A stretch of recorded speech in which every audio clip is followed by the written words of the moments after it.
Okay, so when I decided to resume the channel again in April 2025, after months of contemplation, it was to return to my enduring mission of talking shit on video games. This time with the intent of doing it in video essays, rather than in a constant stream in the post section. YouTube does not a good blog make, particularly. Since I would need footage of games for this, the idea was that I would simply stream the video games I already intended on playing. This simple plan was almost immediately dashed into the rocks when I immersed myself and found a number of games that I thought might be interesting to stream, but was a bit iffy on how much I wanted to play them.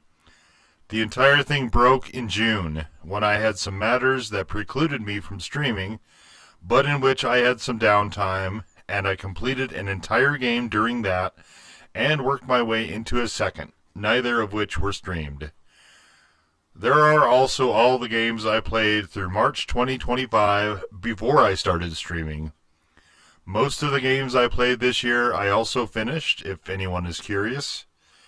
The majority of the games in 2025 prior to streaming I commented on in my posts, right here on the youtubes.com. For this video, I'm going to run through all the stuff I played this year and grade it all, with the exception of non-finished games, i.e. early access titles. The 105 games breaks down to not quite 9 per month, and a number of them had more than a single playthrough. The full list, in the order I played the games, will appear at the end of the video.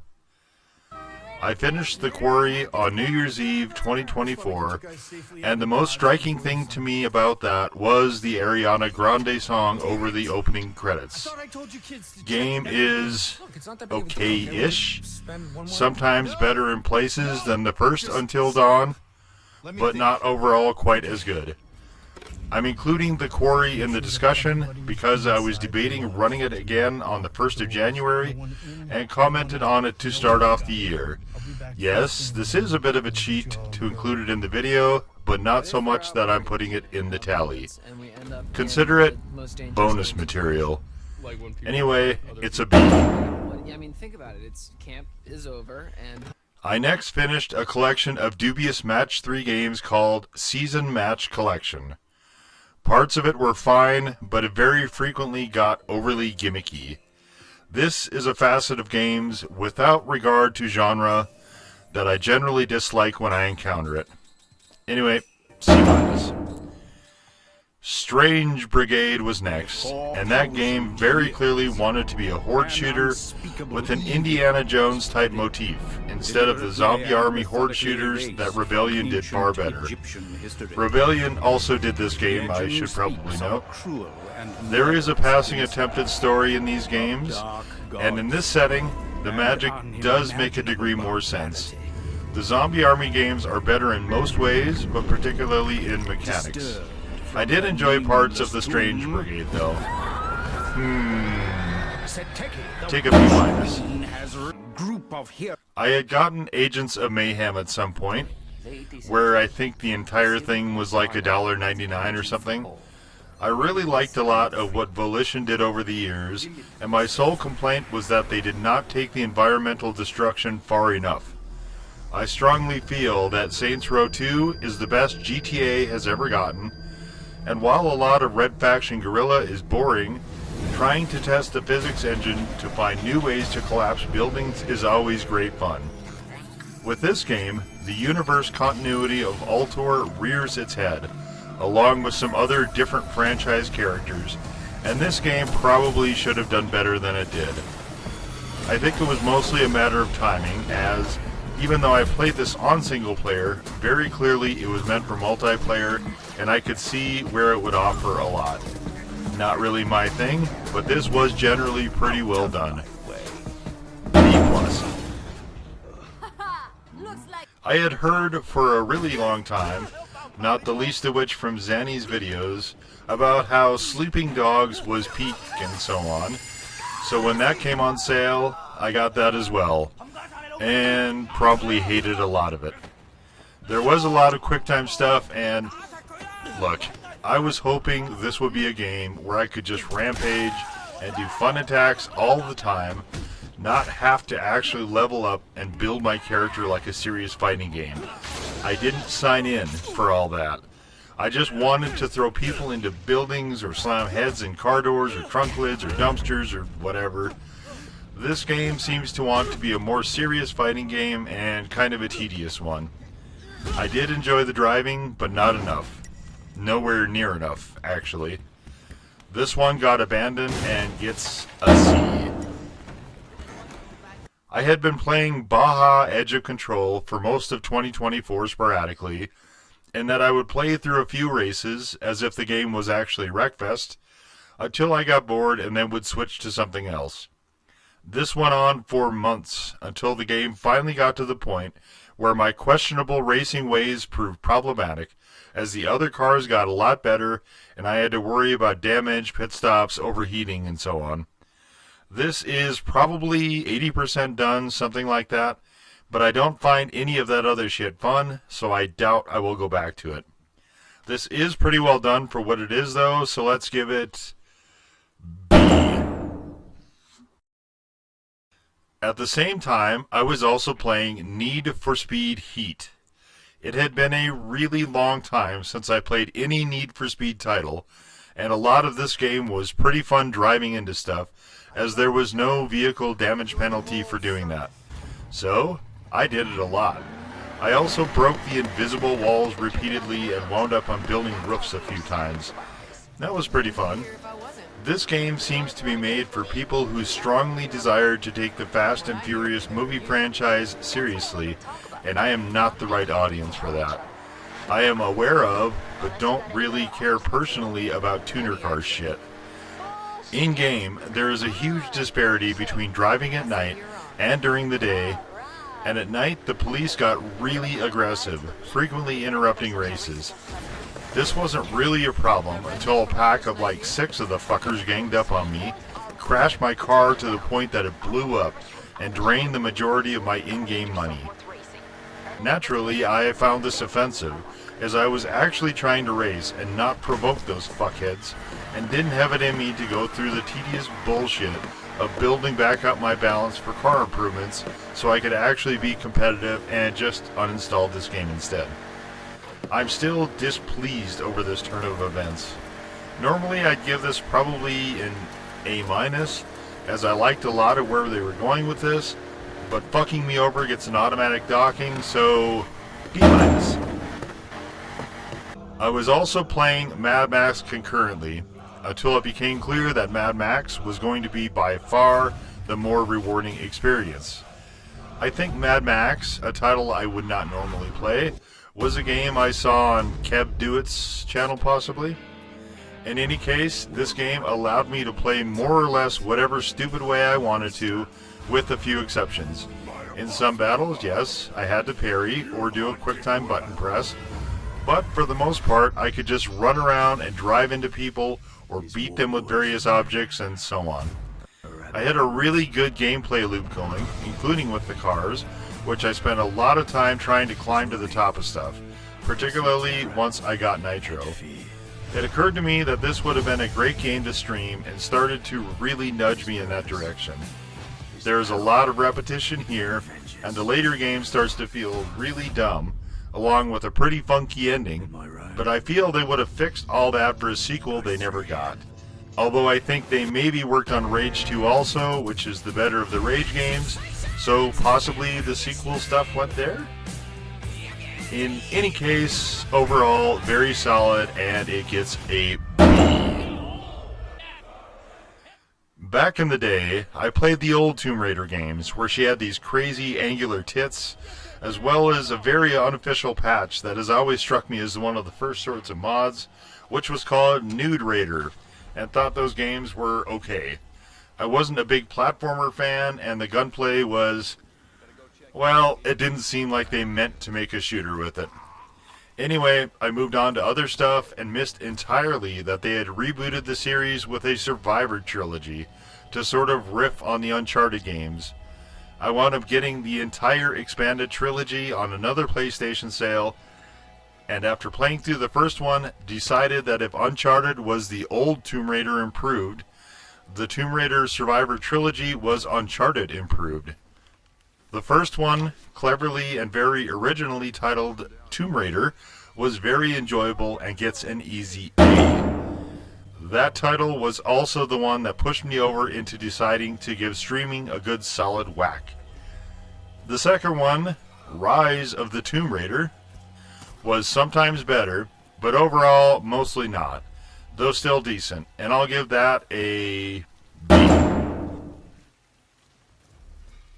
I did enjoy one of the DLCs of that greatly, the House Exploration 1, whatever it was called. The third game, Shadow of the Tomb Raider, I decided to save for a future stream, and that will appear a bit further down in the list, as I'm trying to keep this, to the extent possible, in the order I played them. Sometime after the Tomb Raider games, when I'd had enough of open worlds and such, and after the colossal disappointment of the season match games, I noticed that I had not entirely gotten all the trophies for Jewel Fever 3. Yes, I am a sucker for Match 3 casual games. No, I don't know why, but I think my motivation, which I do not now remember, was just to have something that didn't really have any pressure tied to it. So, a timed Match 3 game. Ahem.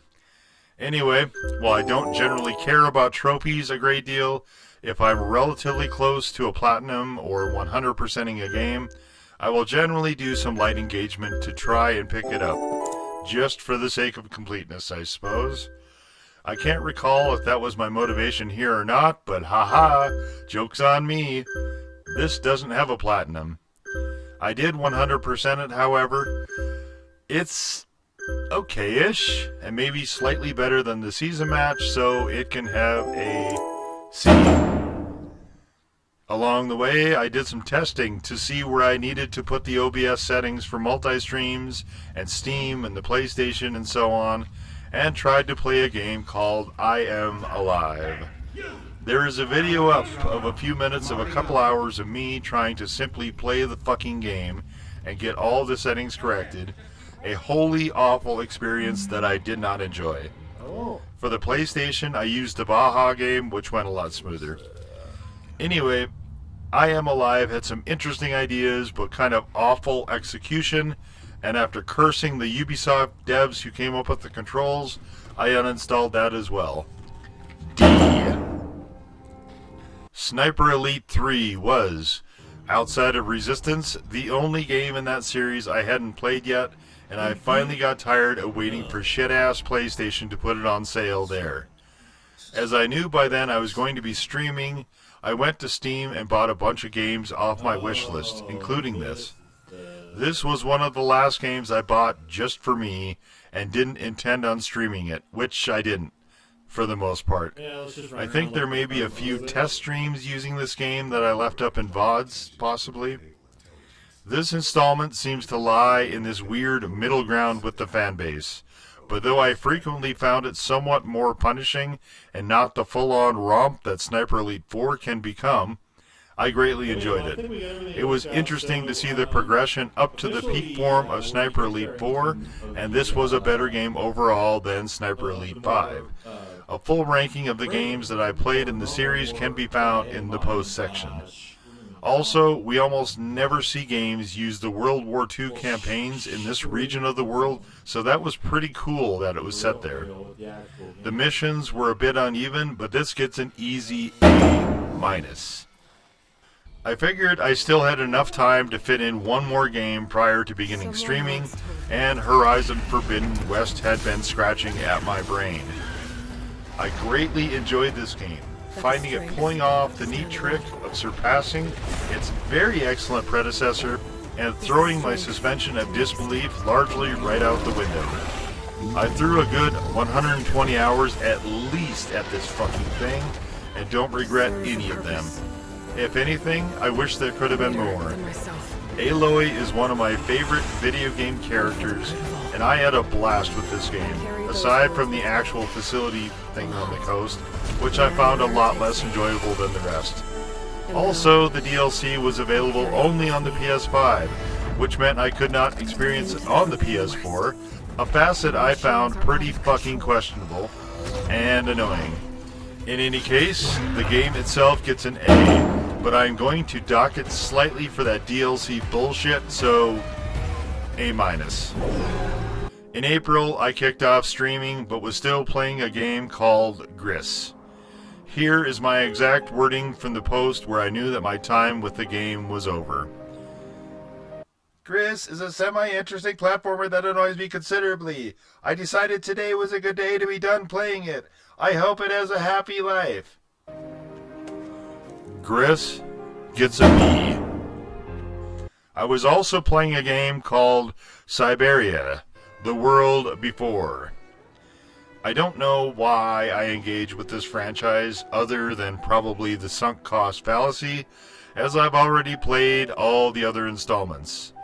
This is not really a good reason, but this game is slightly less eclectic, let's say, than the others have been so far, but very much still retaining the intrinsic quirkiness. While the gameplay is relatively casual, the story itself gets increasingly more gutting, with the last quarter being pretty rough. This was a good title, in a way, because it was one where I could engage with for a time, and then have no problems leaving, sometimes for weeks on end. I didn't wind up finishing it until December. I will give this one... It can have a B-, with most of that for the actual story, which is quite good. What do you think you're doing, Kate? From this point, we get to games I streamed, mostly. The first game I streamed was the controversy-riddled Dragon Age: The Veilguard, the fourth installment in the saga, and a game that wound up being a very linear sort of on-rails experience. This was also the first game that got the video essay treatment and launched the Thoughts On series. There are some decisions you can make, but also they are kinda dumb and very reminiscent of some of what the Mass Effect games did. EA fucked this game so repeatedly, it's a wonder that anything playable at all was released to market. This is by no means a great experience, either as a game or particularly a Dragon Age game, but neither is it the shitfest I sometimes see it portrayed as. Easily the weakest of the Dragon Age titles, there is still some gold there if you sift long enough.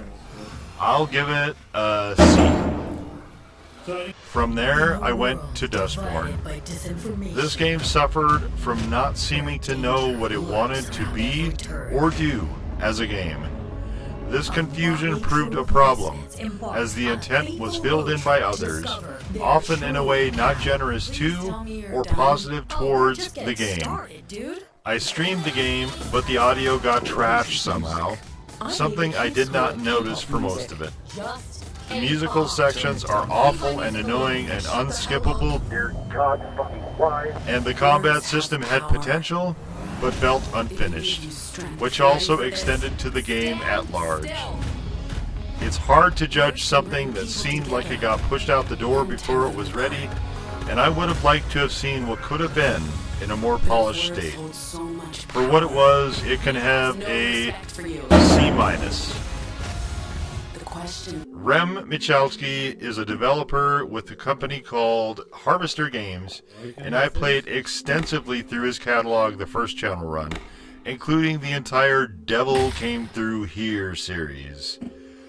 Burnhouse Lane came out when I was concluding the channel, at a time where I found working on it largely miserable, and I didn't want to play that game in such an atmosphere.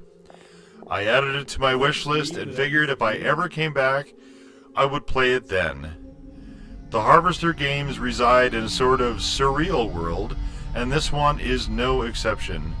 I find them to be almost entirely unquantifiable, and have a difficult time ranking them against each other, let alone generally, as they stand so separate and distinct. But that was the criteria for this video, so grade it I must. There is nothing quite like these games out there, and he refined the formula quite a bit on this game. This is, by far, the hardest one to attach something to. That's how things work. Burnhouse Lane. Let's roll with plus. You find it, you can. Open Roads is a walking simulator from Annapurna. At one time, I debated going through all of the Annapurna titles. That is, until I found some slugs. And along the way, discovered that Souls-like games and me were never gonna be pals.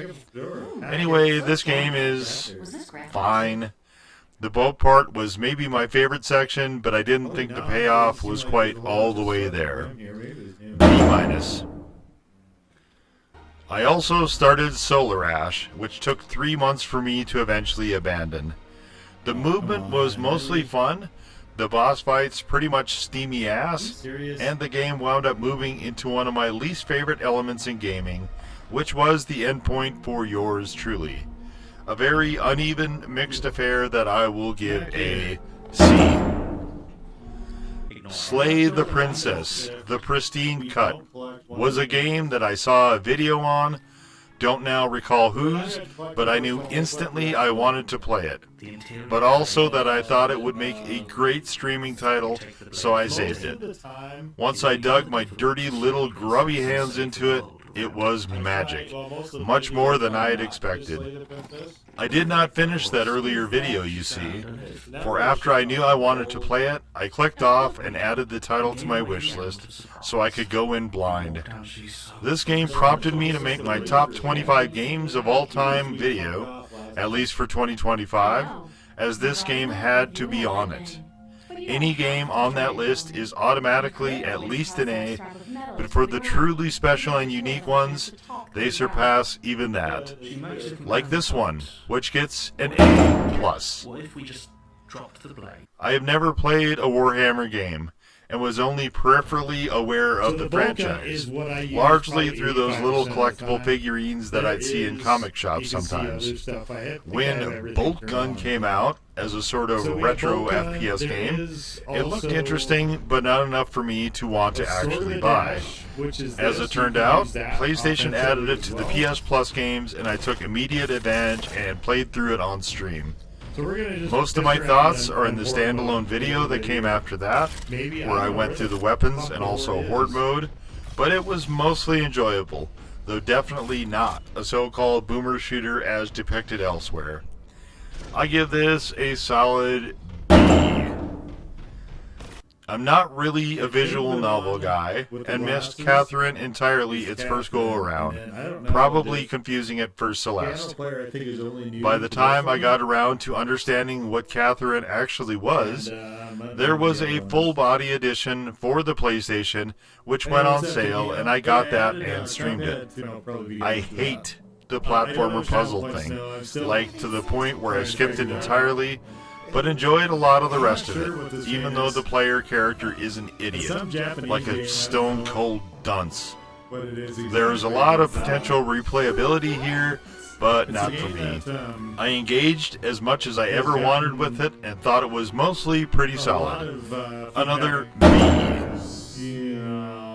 I also saw that Doom 64 was available, with the expanded levels, on the PlayStation as part of PS Plus, so that came next.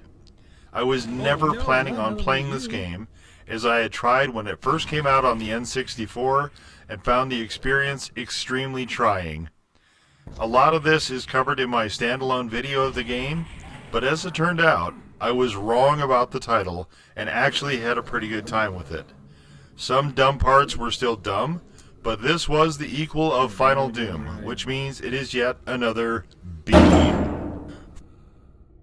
From there, I started writing the sequel to my All Times Games video, as there was something gnawing at my mind that I had missed some big title. I was happy with the list, as it covers the years pretty fucking well to my mind, especially if you include the honorable mentions, but it's like when you leave for vacation and get the idea you've forgotten something, and hope it's a thing as trivial as your iPhone charger, and not that you left the tub running or the stove on. So I started the search through more Greatest Games lists and deeper into Metacritic. It was in there I found the next title, which was called Enslaved, Odyssey to the West. This really goofy sort of Gen 7 era game, starring Andy Serkis as more or less the Monkey King, Sun Wukong, and the story attendant there was also on the PlayStation Plus subscription, so I chucked through that as well. I would have also played the DLC were it available, but the charity only extends so far. It was a pretty fun romp for the most part, though the ending was kinda goofy. Let's give it a nice B for this title as well, since we're on a roll and all. Was this the Uncharted? From here, we go into a trio of games prior to me taking the break in June I mentioned earlier. The first of these was Martha is Dead, from the same guy who did the Town of Light game, a walking simulator I did a video on back in the first run. While the graphics were definitely better, the optimization was essentially non-existent, and this time, the entire game world joins in the fun of the main character being an unreliable narrator. This conceit worked in the first game because we were able to see the actual reality behind many of the main character's fabrications, but here, major plot points that seem to indicate another unreliable narrator are further muddied by the world itself reinforcing those elements. The issue with this is that if certain story elements are true, then the story itself begins to make no fucking sense at all, which is mostly the case here. I like parts of the game, but the convolutions really did this title in, ultimately. C-. I also played Little Misfortune, which I think I saw initially by a creator named Brittany.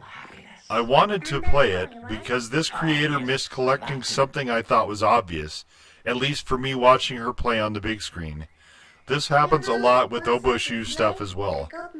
Then again, sometimes I will watch back my own footage and wonder how the fuck I missed something, and sometimes you just get carried away, especially if you also have one eye on the fucking chat window. Anyway, this was a pretty charming little game with an ending I kind of knew about, but was not prepared for how gutting I would find it. Definitely a gem. Back to the bees, once again with this one. The last one before the gap was Indika, another walking simulator type game, which tries to do a lot of things all at once and only partially succeeds at some of them. I don't want to give too much away in case you want to play it or watch my VODs, but this was another well done, albeit frequently intensely strange game that tried to be as indefinite at all times as possible. It is also pretty crazily unoptimized, which is not a current trend I can get behind. This one also gets a B. On the break, I played through Sir Whoopass, which was mostly amusing, sometimes a bit more, but kind of stayed there for the most part. This seems predicated on silly humor, but the problem there is when it falls flat, as this did repeatedly, there is nothing left to bolster it up, and it lives and dies on that. It was fun as a nice downtime game, but not much more. Take a seat and beat it. I didn't expect to finish Sir Whoopass, and once I did, I had to find something else. I couldn't use most of my active Steam library, as the majority I wanted to stream, so I went to the archives and found I had bought Saints Row 3 at some point that I do not now recall. I kicked that on and played through some of it. It does some things better and some things notably worse than 2 at the point I played through it, so for now I'm giving it a B-, but probably won't be finishing in the near future to give it a final rating. Once I got back, I resumed streaming, starting with Doom 3.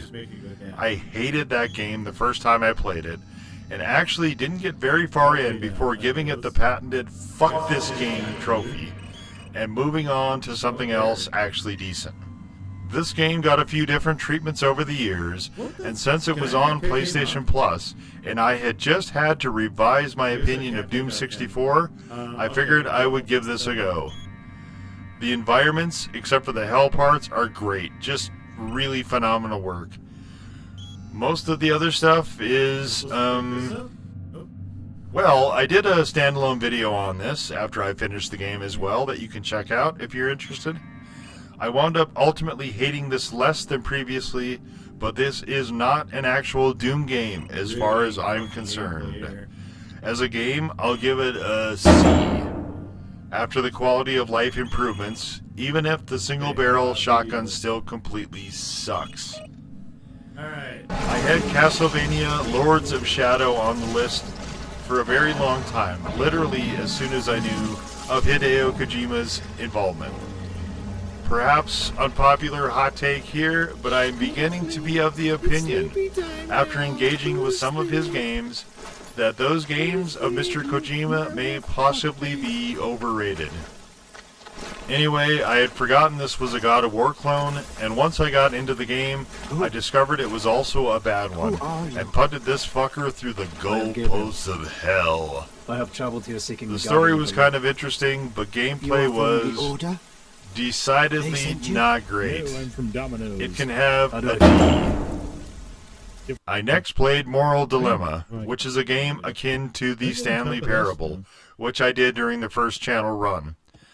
My notes on this are almost the exact same as Stanley Parable and Sir Whoopass, though I think this game and DLC pull it off slightly better than the latter title, maybe at times approaching the former. They do something with Let's this? go back to the Wouldn't let me jump for this one. I need to see this. Ramp Car Racing is a mobile game ported to the PlayStation, which, incidentally, is a massive problem on the PlayStation Store. And I 100%ed it without even trying before deciding I had all the fun it could offer in the hour and change I played it. D-. Classic Racers Elite is a time trial game. The second I got because I needed a racing game after putting Baja down and not yet getting Wreckfest 2. And I was fiending, man. I was fucking hardcore jonesing for that hit. Neither game did it, though I liked the classic Racers Elite tracks and cars quite a bit for most of the playthrough. I wish this was developed more, but for what's there, it gets a good, solid... See what this track is. I'm just going to finish this one. I jumped into the Saboteur because I'm a sucker for good World War II games, and this open-world jobby was that in spades, in perhaps an unhealthily overambitious way. This game was briefly in contention for getting into my top 25 list, but ultimately the repetition and constant strain from what is remotely realistic for that theater started to wear me down, and while I enjoyed the game greatly, it did slightly tint my impressions. I'll give this an A-, and wish they would have refined it more.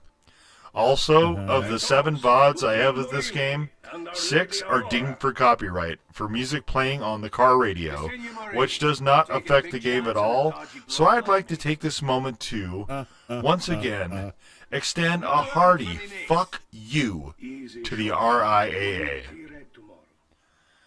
I had bought the early access of Wreckfest 2 and started streaming it on Fridays, bringing back a little something I like to call Friday Night Wreckfest. But that game will not be getting a rating because there is not a full release yet, and it would be unfair to try to grade a game under development. I had put the Saboteur on timeout I'm on my way to for the something store. obnoxious the game did by resetting a bunch of my progress in what I thought was a stupid and arbitrary manner, and I played a few games in the middle of the run. 2 of these were milk inside a bag of milk and milk outside a bag of milk. 2 games that I had come across thanks to the stellar work of Digital Hauntology. Both of the games were pretty fascinating and offered equally good, though very different, experiences. Definitely a very unique approach to things, and I really admire the creativity in examining the subject matter. Both of them get the same grade of B. Who are you talking to? That's not true. Up next was another game I had heard a lot about, particularly in context of greatest games, and that was Doki Literature Club, a title whose commentary, at least in my experience, does not really do it justice. This is a That's truly interesting. brilliant So the two game with light brown that hair rather wildly achieves what it dissimilar sets eye out to do, colors to their hair. and there is much The to one dig with into the here. pink, As long as Natsuki you don't has expect any like a kind of fluorescent happy pink outcome. Sort of eye color. Yet another And I then briefly considered Yuri moving with into the sort top of purplish, 25. darker purplish hair has lighter purplish A eyes. minus. So those two don't seem like they have actual. That was followed by the hell was Titanfall that? 2. Again, thanks to Mr. Haunt. This was a game I had missed entirely, as I'm not really a fan of mechs or of multiplayer titles. Jesus. I was not aware this even had a multiplayer campaign until his video. But I paused his video once I discovered I wanted to play it. I'm fine. Saw that I it was took a on whole sale bunch on of the fentanyl. PlayStation, bought it, and then both his video and the game sat until I got around to streaming the game. Definitely an absolute adventure and a very brilliant game. I wish they would have gotten to put out the third title the ending was baiting, and perhaps they will someday. What is here is mostly phenomenal, though a few parts I also found kind of irritating. This is one of those titles I point to as a reward for keeping an open I feel like I mind. could have done some really Another good brief there. I contender could've for top enacted a 25, positive change in the B world. minus. I keep Are mentioning these a the lot of enemies? these titles as contenders for entry into the Hello, top you guys the 25, enemies? as I was specifically trying to find games that could be slotted in there for part of the year. What the hell I are will you get doing, into dude? that more in the actual top 25 for 2026 video, but that's pretty think the red rarefied star air up means that there, they're the enemies? and those titles are all pretty beloved ass kickers to me. I have no fu- We stick with the theme of Titans a bit longer, can as we well leave as it games open? courtesy of Mr. Haunt, with Titan Chaser up next, a walking simulator that you can also drive around in. I spent a lot of it trying to stunt the car, to varying effect, most of which was me getting bailed out and towed This is via, neat. I think, What is teleportation this dome like? somewhere else. How is this possible? This that is it's a pretty only neat in- game from a Ukrainian What? developer named Stanislav I'm gonna see if I Shostak, can drive with the doors who had to open. put down his developer pen to go fight the Russian invasion. I hope he is well, and look forward to the day he is able to return to making games. Christine was a Plymouth Fury. As for this game in particular, while I Okay, enjoyed a sweet. lot of it, What have we got I here? kept wishing that different things could be possible. What is this? Overall, this gets a good, solid Oh, it's a company. The Last of Us 2, one of the more reviled titles in the gaming landscape, had supposedly come out with a new gaming mode, where you could play it chronologically. While I had little hope this would help anything, Wait a I second. still wanted to check it out and mostly play it on stream, so I why could are we in bitch the about it geography of a and house? Neil Druckmann some more. Wait.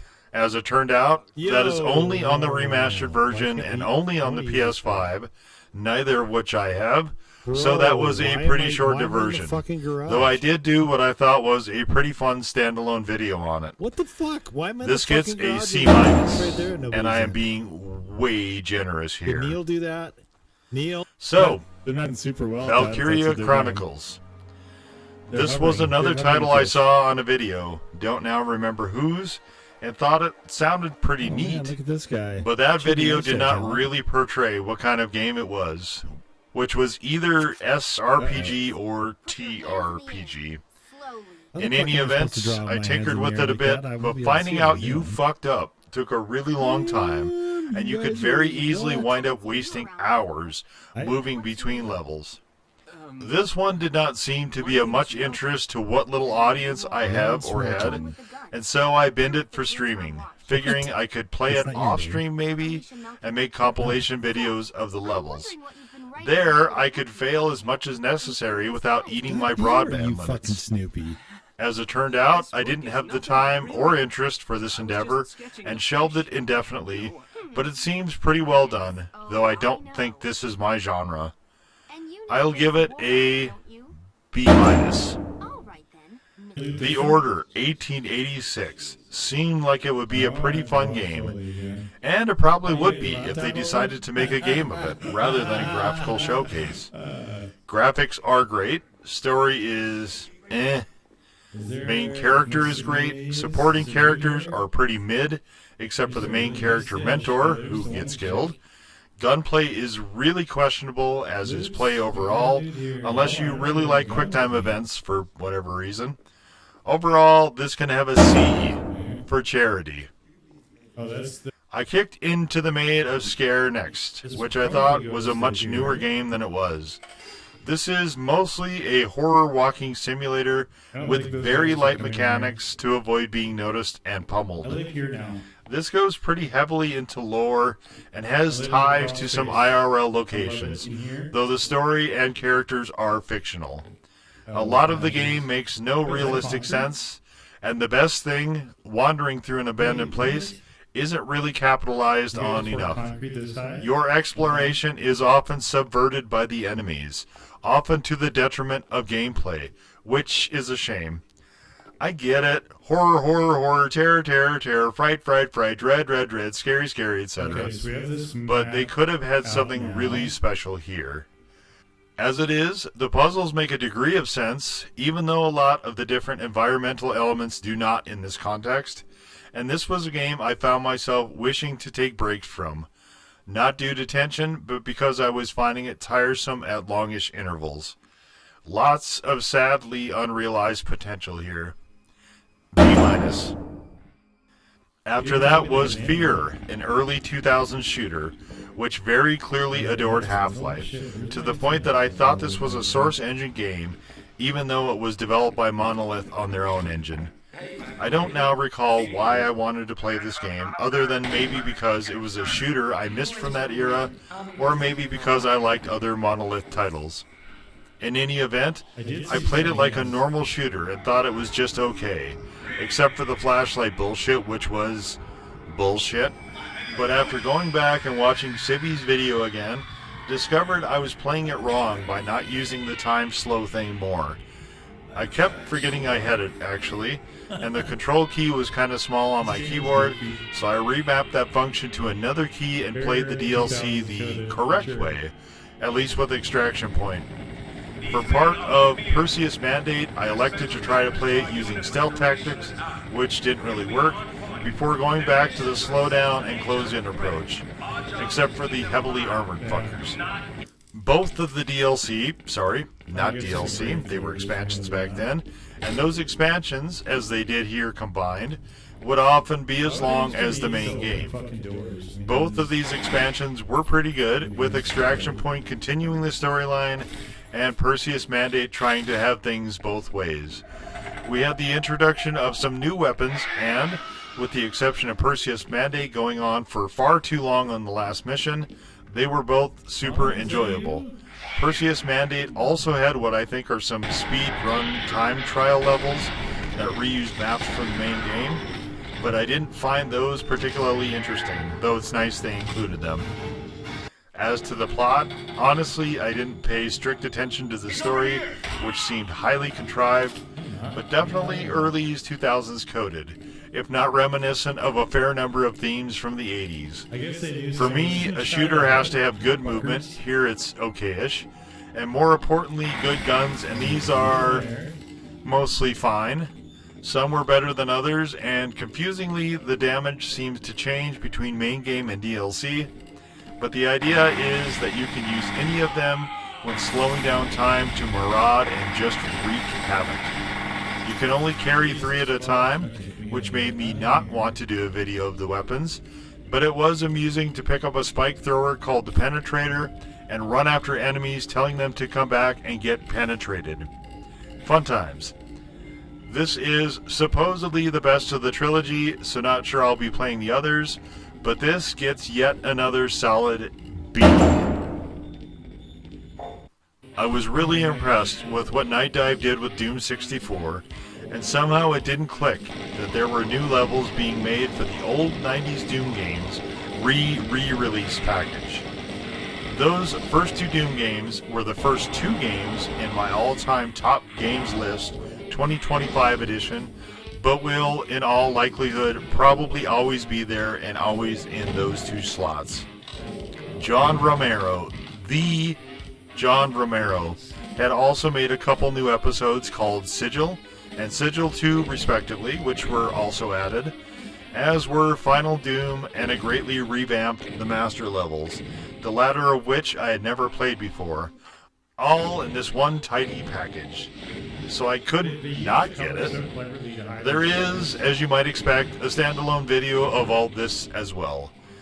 I've had the 90s OG Dooms on various devices over the years, as they are both cherished old friends that I can always enjoy reuniting with from time to time, and had played Final Doom already, which was, charitably I will call it uneven, but at the time I thought it was a fitting coda and a pretty clear indication that id Software had completely moved on.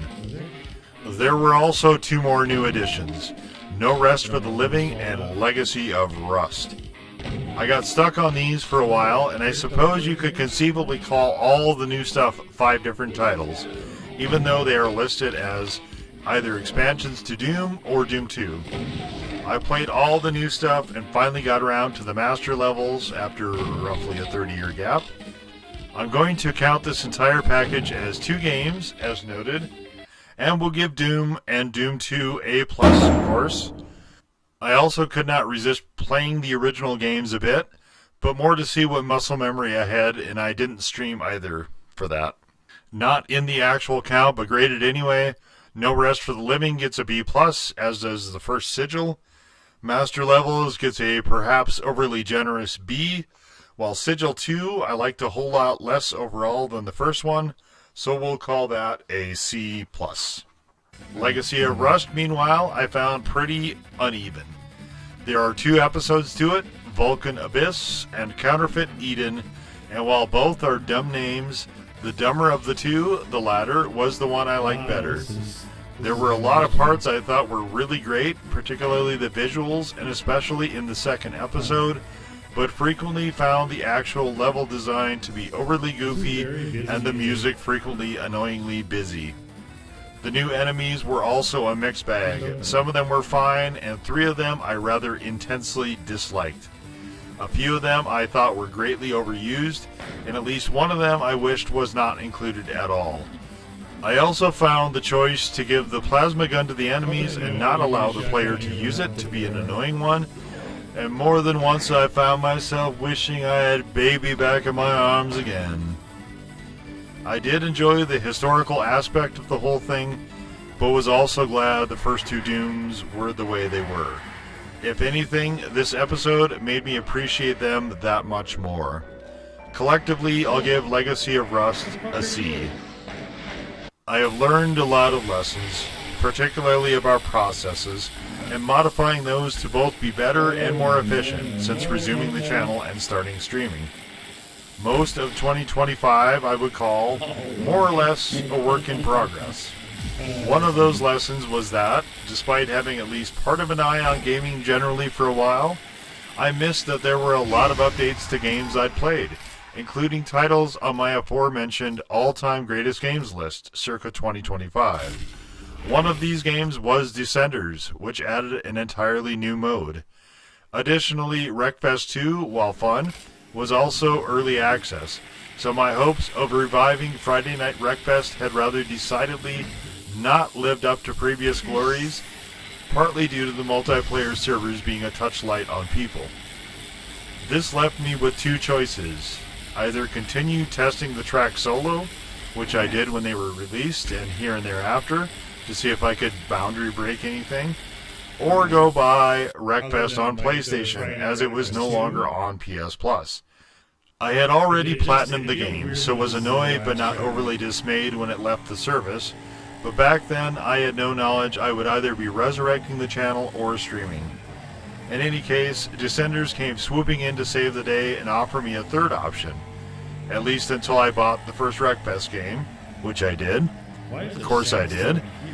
I hadn't done any videos on it in the first run and bought all the DLC so I could have all the cars.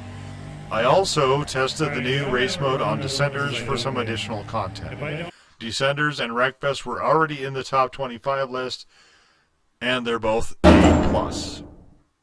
For the 52nd game on the year, I took a break in amidst my stopping return through the grounds of Doom and hit up Fran Bow, a title I had added to the wish list along with Little Misfortune. Fran Bow was like that game, though not as grimly and darkly humorous and more just grim, though perhaps slightly more pure thanks to the kitty, who plays a significant role in the game. I don't know why this. In a way, it is kind of like Little Misfortune by way of Rem Michalski, which is more or less right up my alley.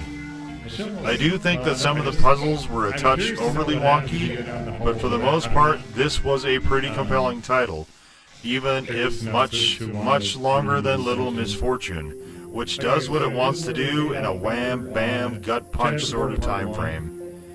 This one is more sustained unease, with a strong sense of the surreal that slips over entirely into the unreal. I do think it could have been a touch lighter.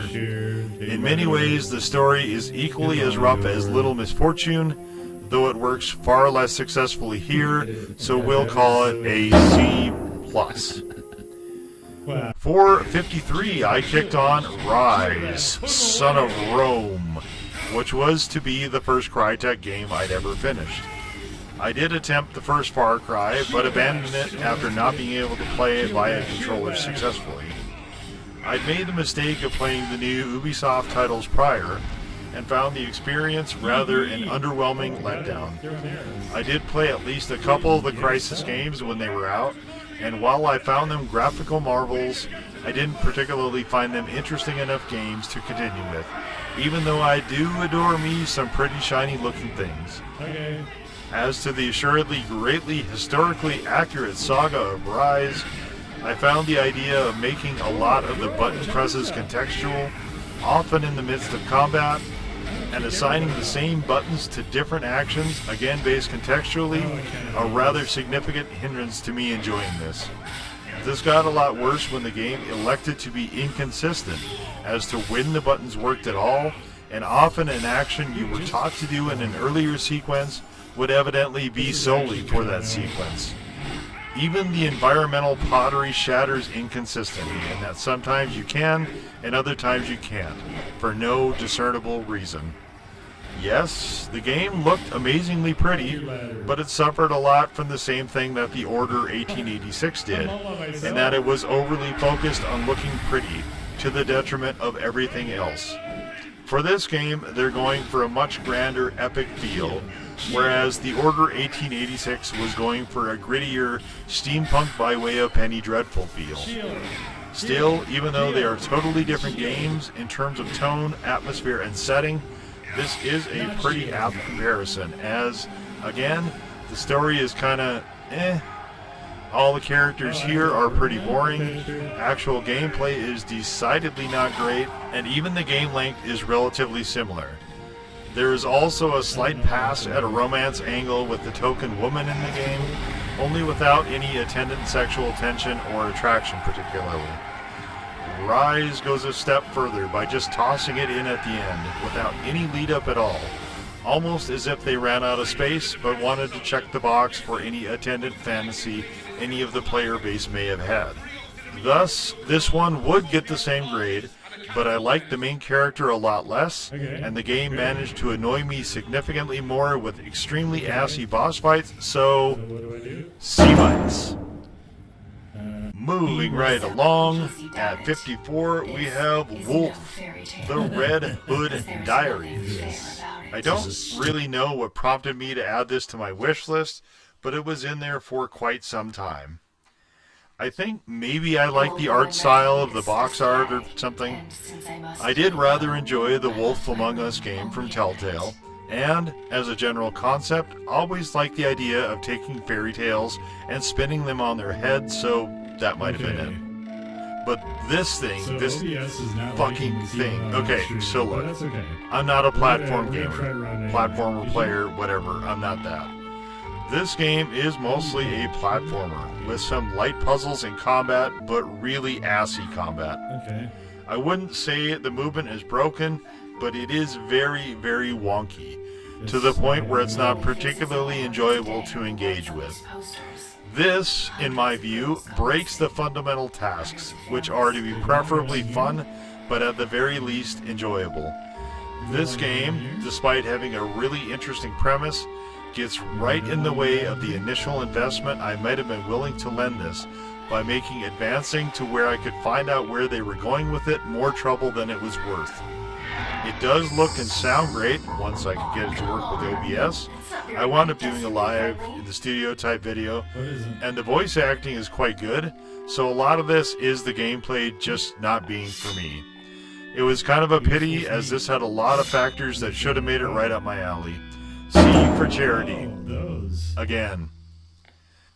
As mentioned, earlier in the year, I picked up the entire Tomb Raider Survivor trilogy reboot and played through both the first Tomb Raider and Rise of the Tomb Raider and all attended DLC prior to streaming. I decided to save the last of that trilogy, Shadow of the Tomb Raider, which seemed to be generally considered the weakest of the trilogy, for when I was actually streaming. And after the last couple of games, I decided it was well time to return to steering the modern Lara Croft around stuff. One of the indicators that speaks to me of the quality of a game, as far as I'm concerned, is if it feels like time is flying by when I'm playing it. For this game, the first day I streamed 7 hours, and it definitely did not feel like 7 hours. I was strongly debating continuing, in fact, but I wanted to go make dinner. At the time, I was on a bandwidth cap, and overrunning that was ungodly expensive. I was not then, and am not now, one of those rich YouTuber types, so no shot could I afford that. Eventually, I changed plans, and that ceased being a consideration, but not in time for this game. The next day, the exact same thing happened, except that right around the 6.5 hour mark, the Nvidia app took a shit and died, which also took OBS with it and bricked the stream. Otherwise, I would have kept right on going, dinner or not. Well before that, it became very clear to me that the people slagging this game espoused a sentiment I pretty strongly disagreed with. The highly scientific technical term for this is that they were fucking wrong. Just so wrong. Completely dead-ass wrong. This is not to say that this is by any means a perfect game, or even a truly special one. Because it is in the same vein as the Uncharted series, which itself mined in the ruins left by the first iteration of Tomb Raider, there is some goofiness and huge grasping reaches of logic, but that comes with the territory. There were a couple of elements I intensely disliked, namely the stupid fucking cocksucking piranha hordes, and the nonsense of hiding in underwater vegetation to avoid them, as well as the upside-down traversal mechanic, which was both disorienting and honestly kinda dumb, but neither was enough to cramp my enthusiasm too much. Since I was playing the definitive edition, I was able to go 100% stealth with all the weapons, including the excellent shotgun, and that goes a really long way with my current sensibilities. Earlier, I mentioned one of the ways I can tell a game strikes me as a quality title, and here's another, which is that if I actively look forward to it and get excited about playing it or re-engaging. For the second day, I had to hold myself back a bit, and with the streamus interruptus I experienced, thanks to my apparently increasingly outdated tech, I almost dove right back in anyway post-Crysis. Instead, I contented myself with spending the rest of the night contemplating getting back to playing it. It's a good strong sign, the mark of resonance, I tells ya. The third day, I still enjoyed it, but I ran into something.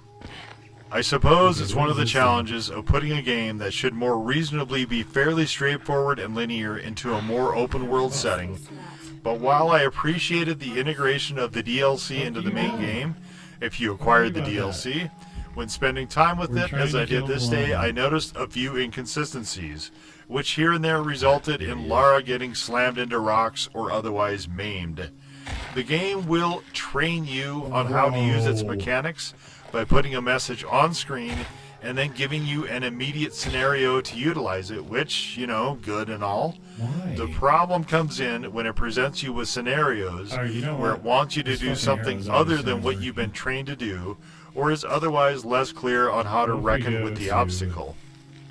Look, I'm just a simple dude.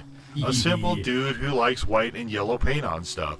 Sure, it breaks the immersion and frequently doesn't make sense, though I will say this game does a better job than others at masking it, such as having jaguar claw marks to indicate which trees you can climb instead of paint. Let me find another Anyway, one. I like that guide because more and more I'm at the point where if the game wants to tell me the story, I want to be told it. And the Nice. less stupid shit that gets in the Oh, way of boy, I that, love that guy. the better. Holy shit. that If the game game is fucking more great. interested in mechanics, Oh, that's okay. fine too. In short, I want I to guess I see should've what the talked to game that guy has to wherever he offer, is. whatever that is, and the more devs can get out of the way Wait of a doing second. that, the There's something better. in there. Which, incidentally, is one of Ubisoft's biggest failings, Yeah. especially in the last decade and change. Okay. Back to Where do Shadow we of go? the Tomb Raider, there are times where it will limit your Okay, should we weapons. go right here? The whims and whys of this are not readily apparent, and there have been lots of times the idea seemed to be to use the bow and arrow to control charging mobs. This weapon is not particularly adept at this, and the dodge button press is a bit inconsistent also as to the window you have to escape. Further, it appears there are not iframes during the execution portions. Lara Yeah, is they not probably really a should've fighter. not done that. Her awesome but brief rise as Death Incarnate from the Lake of Fire aside, so this wound up with me getting slaughtered a few times until I noticed I actually did have the guns I so badly craved. The game telegraphed me not This having one that them, way too. but not getting them returned, so while I was glad to have them, I was not particularly happy that now I had to literally check in every single environment to see what weapons I actually did have. I didn't play the next day as I was really trying to get back to Friday Night Wreckfest and had to skip it the prior Friday due to illness. So I did the drink beer and crash cars bit with the first Wreckfest and showed off some new paint jobs for the trash I was piloting around and so on, and had fun as I usually do with that game, but I really wanted to play Shadow instead. The next day I had a prior commit, so I didn't play anything at all, and by the time I got to the fourth day for Shadow, with all this newly and sometimes painfully gained knowledge, I was more than raring to go. It strikes me now, the 9th paragraph in on this game, that I probably should have done a video essay on the game, but I didn't because I felt it would be incomplete without the context of the prior 2 entries in the Survivor trilogy. While I liked the games, I didn't like them that much, and the idea behind the video essays was that I would do them if I was moved, or as more often the case, was sort of God, that driven sucked. or Oh my compelled God, to do that them. was Not pleasant. Anyway, the fourth day, things started to resolve themselves a bit more towards Rise of the Tomb Raider rather than the first game, which was kind of expected, Yep. because Yep, both of the course. second and third installments of the Survivor trilogy Oh, great. are packed full of stuff to do. I think a lot of it came down to me liking the environment of the third game better, as the second is by no means at all bad. Right. On the 5th day, I finished it on stream, and that would normally be the end. But on the 6th day, I had a little fuck around session that I didn't stream. A little gaming time just Where for the me. fuck? Why? I love it when games let you explore that the be that world damn after hard? the main story is completed, and the threats are gone, so you can just mill about and look at stuff. That is silly. To be fair, all the games of the Survivor trilogy did this, and I took advantage and enjoyed that time immensely. They did a lot of things right with this series, and I really liked that I could do a more proper stealth build in Shadow, and utilize it when the game left off its scripting enough to let me do that. I got stuck with Jonah and his stupid fucking inane dialogue again. Blech. And also I didn't really love the side characters so much, so Why? I ultimately decided, with me giving the first game an A and the second game a B, I would split the difference and give this one a healthy B+. But they are all quite good games in their own rights, respectively, Fuck you, and game. well Fuck you very worth much, playing. game. Fuck you. After that, as I had to start gathering footage for the huge Resident Evil retrospective video I was planning to go live on Halloween, I decided to cut the pace down a bit and finally move to unfinished business and get to a game I added in the first run of the channel called Tell Me Why, but didn't get to back then. Only the first chapter was free, which was fine, as it would give me a sense of whether I liked the game enough to buy the rest. I had added this along with Life is Strange, but bought on sale and wound up playing Life is Strange before the storm during the hiatus, and while it was fine enough to play once, I had no appetite for playing more. For tell me why, I tend to be fond of story games and walking simulators generally, as fairly well established, and was intrigued enough by the drip feed of information and the backstory. The game is often gorgeous, and there are a lot of meticulous details in the various environments, which went a long way in visual storytelling. I can't say I really liked any of the characters except for the dog lady cop, but I definitely understood them and their motivations. Some I could empathize with to a degree, but even if not, I understood entirely where they were coming from. What is this? All in all, the first chapter was a tad uneven, but I was engaged enough to want to see how the mystery played out. Okay. I picked up the next two sections on sale towards fall and resumed from there. I really liked where the game was going for Chapter 2, which includes maybe the best scene in the game, though the pacing was a little off here and there. Chapter 3 didn't quite live up to the build of Chapter 2, though there was a lot of culmination of where things were heading, and a penultimate scene that was nothing short of fantastic and jaw-dropping. I enjoyed the game overall, even did a thoughts on video afterwards, and so, after all is said and done, we'll give this a rating of a good, solid B. Speaking of that Resident Evil retrospective, I wanted to record fresh footage from the games where I could, that is. In the cases where I had already recorded the games for previous playlists, I decided to re-record those fresh also, as those older videos used a filming method that would not match my current process. While I already owned most of the titles for that video, there were a few I could not access or didn't really want to replay, so aside from those who had footage I borrowed, I played, at least long enough to capture footage, the following games for that compilation, presented here in order of recording. Resident Evil the First, the OG, appearing in the director's cut form. Resident Evil 2 OG. Resident Evil 3 Nemesis. Resident Evil Code Veronica X. Resident Evil 4 OG. Resident Evil 5. Resident Evil Revelations. Resident Evil Revelations 2, Resident Evil 0, Resident Evil 8 Village, Resident Evil 6, Resident Evil 7, Resident Evil 2 Remake, Resident Evil 3 Remake. I also ranked all of them in that video, but since I'm using an academic grading scale here, where S tier does not exist, and no, I'm not using A+ for that, I'm folding all of the S tier in that video into A here.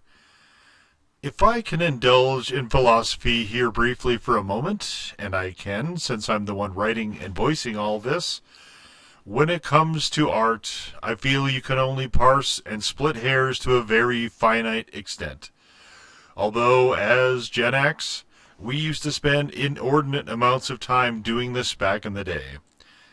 Let's just say, for instance, that you and I have decided that Black Sabbath is our favorite band. There are at least 3 separate and distinct periods, roughly divided by lead vocalist. If you include the Glenn Hughes and Ian Gillan records, I suppose you could say there were 5, but those were really one-offs and not part of the greater collective. Anyway, let's leave Tony Martin out of it and go with your favorite of those vocalists was Ozzy Osbourne, whilst mine was Ronnie James Dio. Both of us respect immensely the solo careers of those 2 singers, as well as their body of work within our favorite band, Black Sabbath. You choose the Volume 4 album as the ultimate reflection of the band as a whole, while I struggle with deciding between Heaven and Hell and Mob Rules as my favorite within Dio's work, and also disagree with the sentiment of Volume 4, when there are records like Master of Reality, Sabbath Bloody Sabbath, and Sabotage, not to mention the seminal first record within Ozzy's body of work. There is no criteria in which we can objectively prove any of those things is better than another, but ultimately have to conclude they are different, but more or less equal. I am going somewhere with this, and that somewhere is my all-time top 25 list video for 2025, in which most of the titles there are in this same rating, as in distinct and quite different, but more or less equal on a quality level. I say all this because it will make more sense when I attach the actual grades, which I have modified to include the shadings, as in the pluses and minuses, to the aforementioned list of Resident Evil titles, one of which appears in that top 25 video, and which will probably appear in the 2026 update once I get to that. Speaking of those Resident Evil games, here is that list for the Resident Evil retrospective video again, only with grades this time. Resident Evil the First, the OG, appearing in the director's cut form. This was one of the 3 S rankings in that video, so here it gets an A. Resident Evil 2 OG. I gave it a C in that video, and that grade also holds here. Resident Evil 3 Nemesis. This was the second S of that video, so here it also gets an A. Resident Evil Code Veronica X. Did not love this game much. It got a D in that video, which I also will stick with here. Resident Evil 4 OG, the third, or first, depending on how you want to view it, of the S-tier games from that list. This one is a definite A, and the only one from that video that tempted me to push to A+. Resident Evil 5. This got an A tier, but it's not realistically a full A, especially if those others are, so let's give it an A-. Resident Evil Revelations.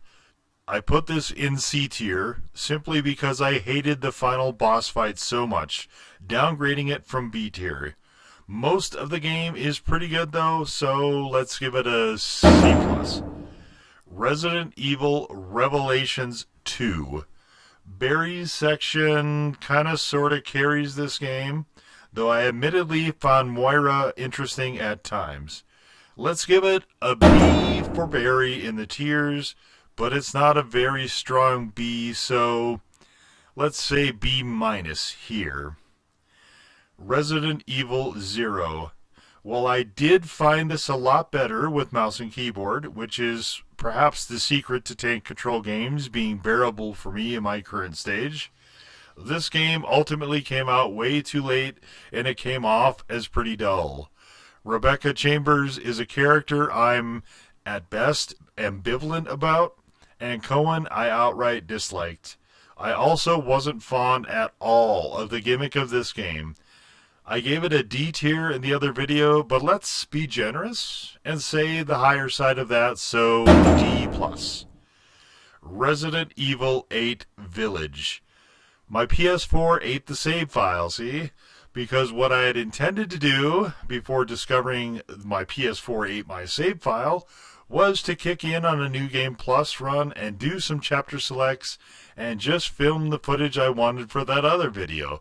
But as my PS4 ate my fucking save file, that proved not possible. So I ran the entire game again and streamed it all, which was about as impromptu as you can get, I suppose. Anyway, this one I was a bit all over the place, first giving it a B, then moving it down to a C because both Ethan Winters, and this being a dubious entry into the Resident Evil canon. I suggested it might also be an actual A game, but after playing it more, this is too uneven for more than a B, even considering for COVID-19 whacking it during development. As far as grades, I like the castle better the second time around. like the daughters, was neutral about the mother, still like Donna Benevento and the house environment, still dislike what they did with that entire sequence, still hate the fish fucking whatever, and still mostly hate Heisenberg and his area. Still like the village, still love Mother Miranda as a character, but still hate the overall storyline and baby division bullshit. Still really hate Ethan and Mia. Still don't love Chris, even though he's pretty funny in this game. Let me give it a very generous B-, which is an absolute gift. In the midst of the Resident Evil games, I noticed that the first Crysis was on PS Plus. And as I had relatively recently finished Ryse, Son of Rome, earlier, which was the very first Crytek game I've ever finished, I thought maybe I should give Crysis another shot. I vaguely remembered playing one or both of the first couple of games a long time ago, but didn't get super far in. I don't remember whichever or both of the games I played being particularly interesting, but sometimes things change over time, and there were 3 installments, so who knows? Maybe a little stream series in the offering. No, definitely not. This game has not worn particularly well, and I eventually got annoyed with it to the point that I awarded the game the hyper-prestigious "fuck this game" trophy and bailed on it. The only thing that was new in this go was that I didn't remember the weapons sucking that fucking much. It also reminded me of when I tried to play the first Far Cry, and I think I've come to the conclusion that while Crytek is really good at graphics, they are not such hot shit at making games. B+. Back to the Resident Evils, I put Resident Evil 6 in the B tier while noting it was overly hated. I think that's a pretty fair grade also, and we'll stick with that. Resident Evil 7, meanwhile, had the entire category named F is for Fuck You named after it, and even when simply booting up the game to collect footage for that, and now this video, I was reminded of just how much I loathe that particular title. Although if they had called it something other than a Resident Evil, I would probably hate it less. Probably. Anyway, it's keeping its righteously deserved F. Resident Evil 2 Remake I put in the B tier, which I think is pretty fair. I have not actually played through either of the B scenarios yet, only doing Leon A and Claire A, but even when kicking back into it to record footage for the RE montages for the retrospective video, it struck me as, it was a dark and stormy night, the video game. And I have admittedly low interest in that. Maybe someday, but I'm not really invested too much in the story of that game, which was, by far, the least camp and most earnestly serious of the original 4, something this remake retains, but also tries to move it into relatable awkward hour bullshit in its attempt to modernize, so also, maybe not. Resident Evil 3 Remake, meanwhile, has no particular replay value, other than speeding through the game faster if you're into that. This is my favorite of the remakes so far, and I gave it an A, largely because I found Sweary Jill kind of funny. It is a pretty decent playthrough as well, but I can't say it's an A outright, and the lack of replay sort of intrudes on things a bit. It is also not as good as the original, so I think we'll downgrade this, now that we have variations, to a B+. I also chose this for my Halloween stream. After the Resident Evils, I resumed games I had got but hadn't gotten around to playing yet, and for this next title, so I thought I knew what to expect, since I had played the first game during the first channel run. I thought I had an idea on what they were going to do with it, but for all that, nothing could have prepared me for A Plague Tale Requiem. We've all heard the phrase that X walked so Y could run, or that we're standing on the shoulders of the giants who came before us, or even something like the Legos phrase, we all build on each other.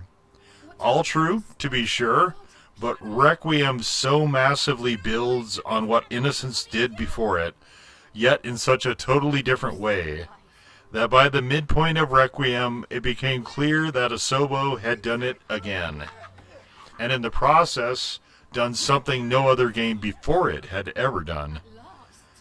I don't want to cheapen the gameplay in any way, but when we hear about games transcending the medium and becoming something more, this is a poster child for that concept, as Innocence also was. This is much more an experience than merely playing a game or guiding characters around on a screen. It is transcendental, as much art as anything else we quantify with that word. And here's the kicker. Not only did Requiem build on what its very excellent predecessor did, except in one very specific respect, but it then did something I've never seen a game sequel do, and pulled up its predecessor with it. This game cannot be taken in a vacuum, not if you want to truly appreciate what is done here, which is equal part game as much as it is an attempt, albeit frequently anachronistic, to paint a reasonable facsimile of a realistic experience in 1349-ish. I spent a lot of time during the streams with analysis and breakdown, so do check those out if you're interested, and further put out a separate video essay on both games as well. But suffice to say that Amicia is one of the most heartbreaking characters in all of gaming, and easily within the top 5 ever. Requiem is an easy A, and the first of 2025 to boot a previous top 25 entry. Or entries, I guess, since there could not be one without the other there. Because I was also doing that essay, I went back to replay A Plague Tale Innocence as well, though that was mostly to capture footage for the video essay. Innocence is also an A. After an extended period, when I decided what I should really do is test every single Wreckfest car I had, yes, all 80 of them, yes, there are VODs, and even a compilation VOD at the conclusion of all that, I went back to working my way through the list. The next game was one I was kind of iffy about, but found it on sale, which was Observation. I'm a sucker for space, have been a lifelong fan of science fiction, was part of the Planetary Society for quite some time, and have played a number of other science fiction-related game titles. This one had an interesting premise, which called to mind, for me anyway, Arthur C. Clarke's Childhood's End, though admittedly more an overarching concept than anything direct. The idea here is that you are the ship's AI, and have limited movement via onboard cameras, and at times floating spheres which are more or less drones.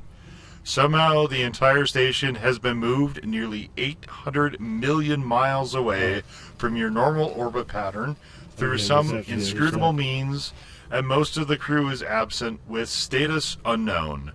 You and one of the crew who is around are attempting to piece together what happened, as well as contending with what comes next. This is a tale of two games for me. I really liked a lot of what they did here. The visuals are especially cool, and the game design is often kind of smart. I like exploring stuff and having the leisure to explore it at my own pace, which this game affords fairly regularly. This game is not good at telegraphing what you're meant to do at all times, but you can generally figure it out fairly readily. Some of that is kind of a pain though, and frequently unnecessarily obtuse.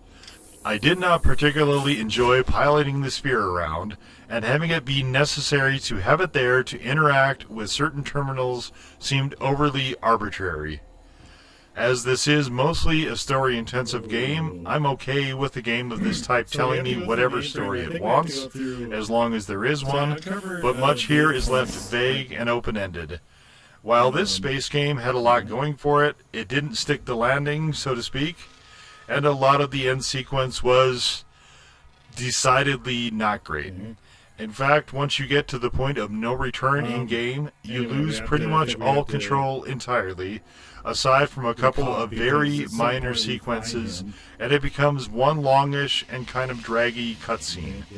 I was torn when I finished it, and remain still pretty torn, as there is no denying it was a bit underwhelming, but it's not the first game that could have benefited from being more tightened, and surely won't be the last. I'm feeling generous. Let's say B-. The Bookwalker, Thief of Tales, was a game I always intended on replaying, even prior to coming back to creating video game content. When I made the Top 25 Games List video for 2025, this was a title I hemmed and hawed over for quite some time, ultimately deciding I needed to replay it again so it was fresher and I could then compare better. Hello? I'm pleased to say that the second time was equally as lovely as the first time, and I found myself dawdling, as I did in the first game, just because I love the in-book world so much. Mostly. This game does so much right, from concept to literally dancing in and out of various genres, all the while exploring so many themes. A lot of games have great ideas and fail to live up to them in gameplay, but not here, not this. It's one of the few that lives up to the rich promise, and if you're a great lover of literature and reading and books, this is an absolute must. In fact, I decided against doing a video essay on it because I think it is one of those games that people are better off playing.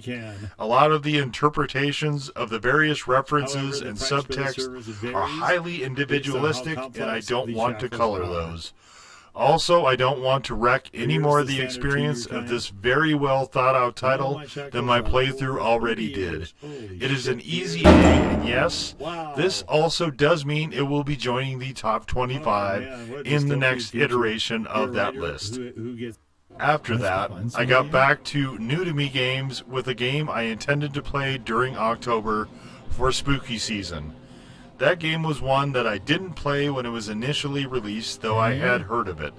I put it on the tentative list, and there it stayed, which was not helped by me hearing over the years how very buggy the actual release was. I had played other Vampire the Masquerade games, but never Bloodlines, at least until October 2025. Actually, I started in the last couple days of September, but close enough. I can definitely see why so many people have such an enduring love for this, though that love may also be related to the tabletop version of this game, which preceded the video game, a tabletop game I have similarly never played. That's right. The original game on Steam did not run at all. Okay. I got the basic unofficial patch because I wanted to play the vanilla game before getting too deep into mods and expansions and stuff. I understood the Patch Plus added quite a lot, which I found myself increasingly interested in as the first playthrough went on. Even with the patch, this was one of the buggiest and most glitchy games I've ever played. Anyway, it finally ran, and I did the interview thing, which, by the way, is a very cool feature. Let the game choose a gangrel as my clan, and I chose the chick over the dude, and away we went. So, Bloodlines.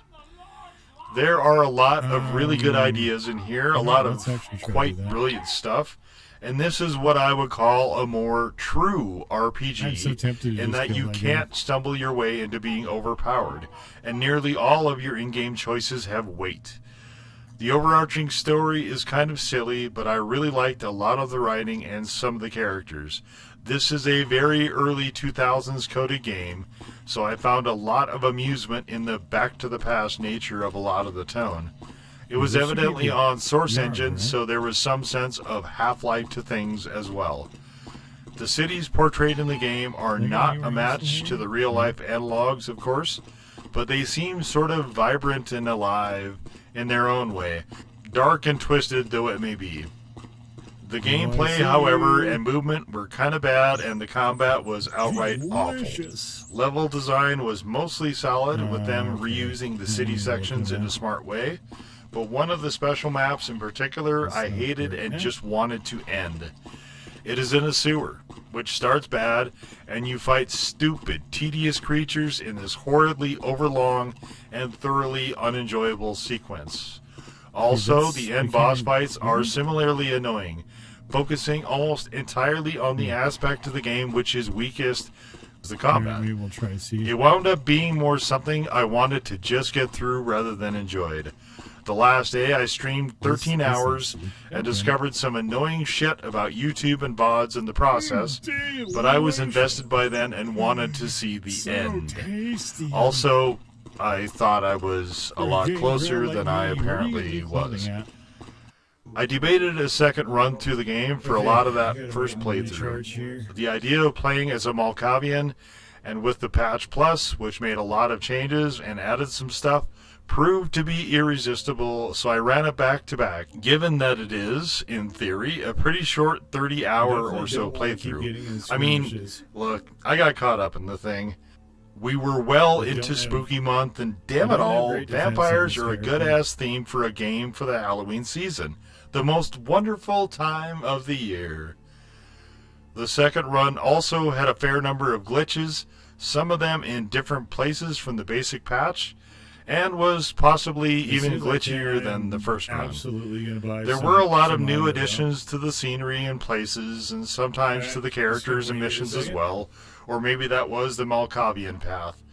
I had a lot of fun playing the Malkavian, both because the dialogue was pretty amusing, and also because I could use visions of death as more or less a sniper rifle shot.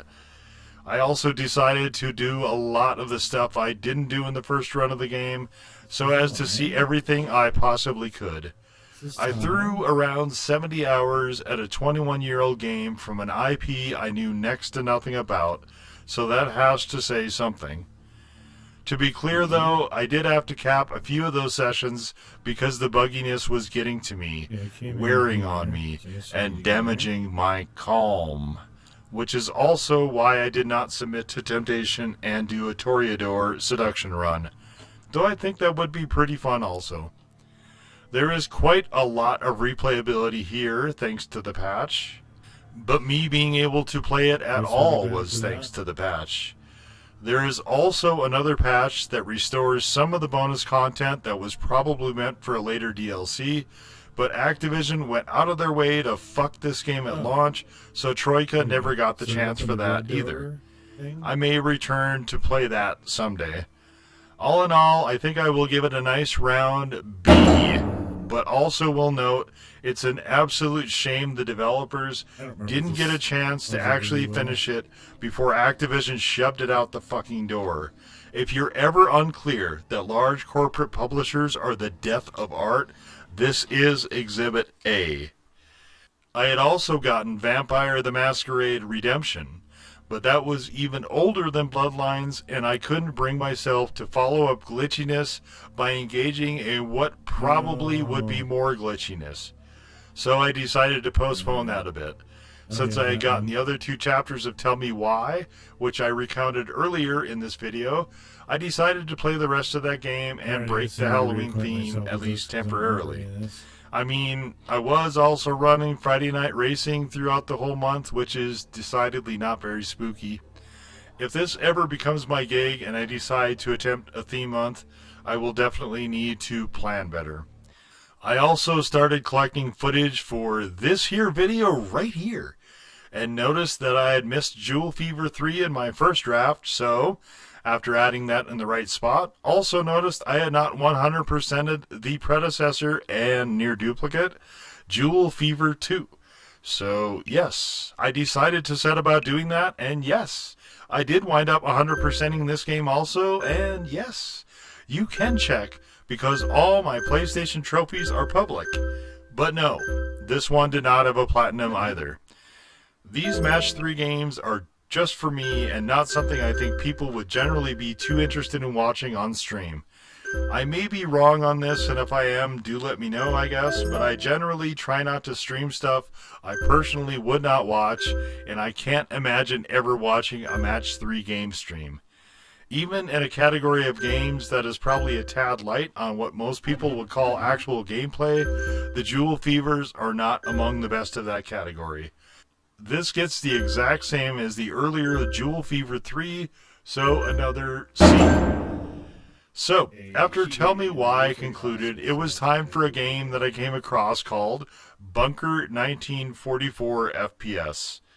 It was a game exactly of the type Obo Shoes would play, and I searched his main and second channel to see if he did, but couldn't find it, which confused me slightly. I cannot fathom why I decided to put this into my wish list on the PlayStation, or why PlayStation has it in the store at all.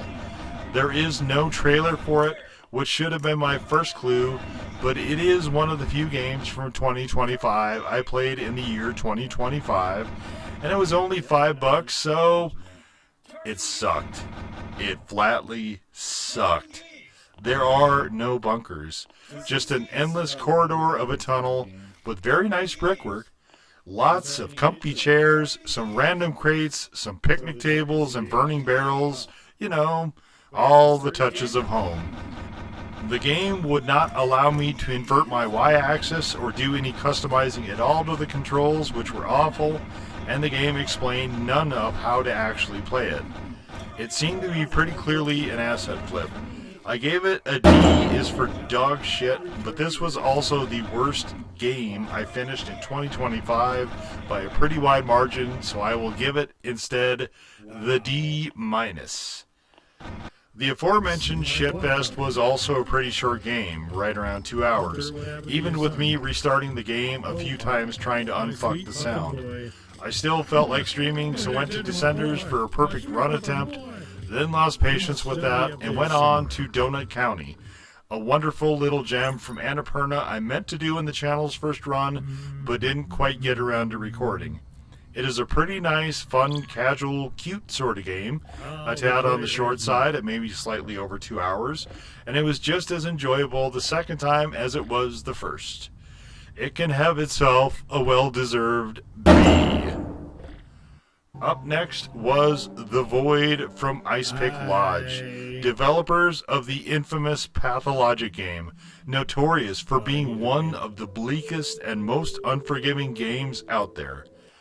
I don't remember why I put The Void in my wish list, which I think I did during the first channel run, but I imagine I wasn't aware of the Pathologic connection, or I probably wouldn't have.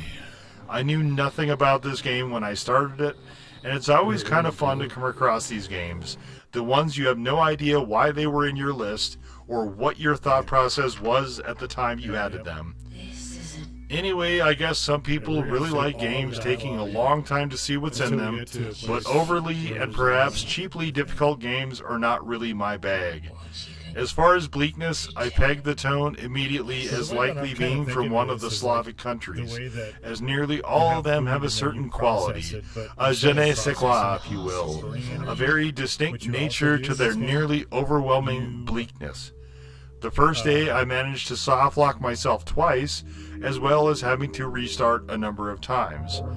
The game wants you to more or less balance time and resources and get to the point where you can obtain different stores within your body to convert raw material to essentially mana, and then use the mana by drawing various glyphs on the screen, which is not especially fun combat. It is a very unique game though. I certainly can't think of anything quite like it, though the story did not make a lot of sense to me.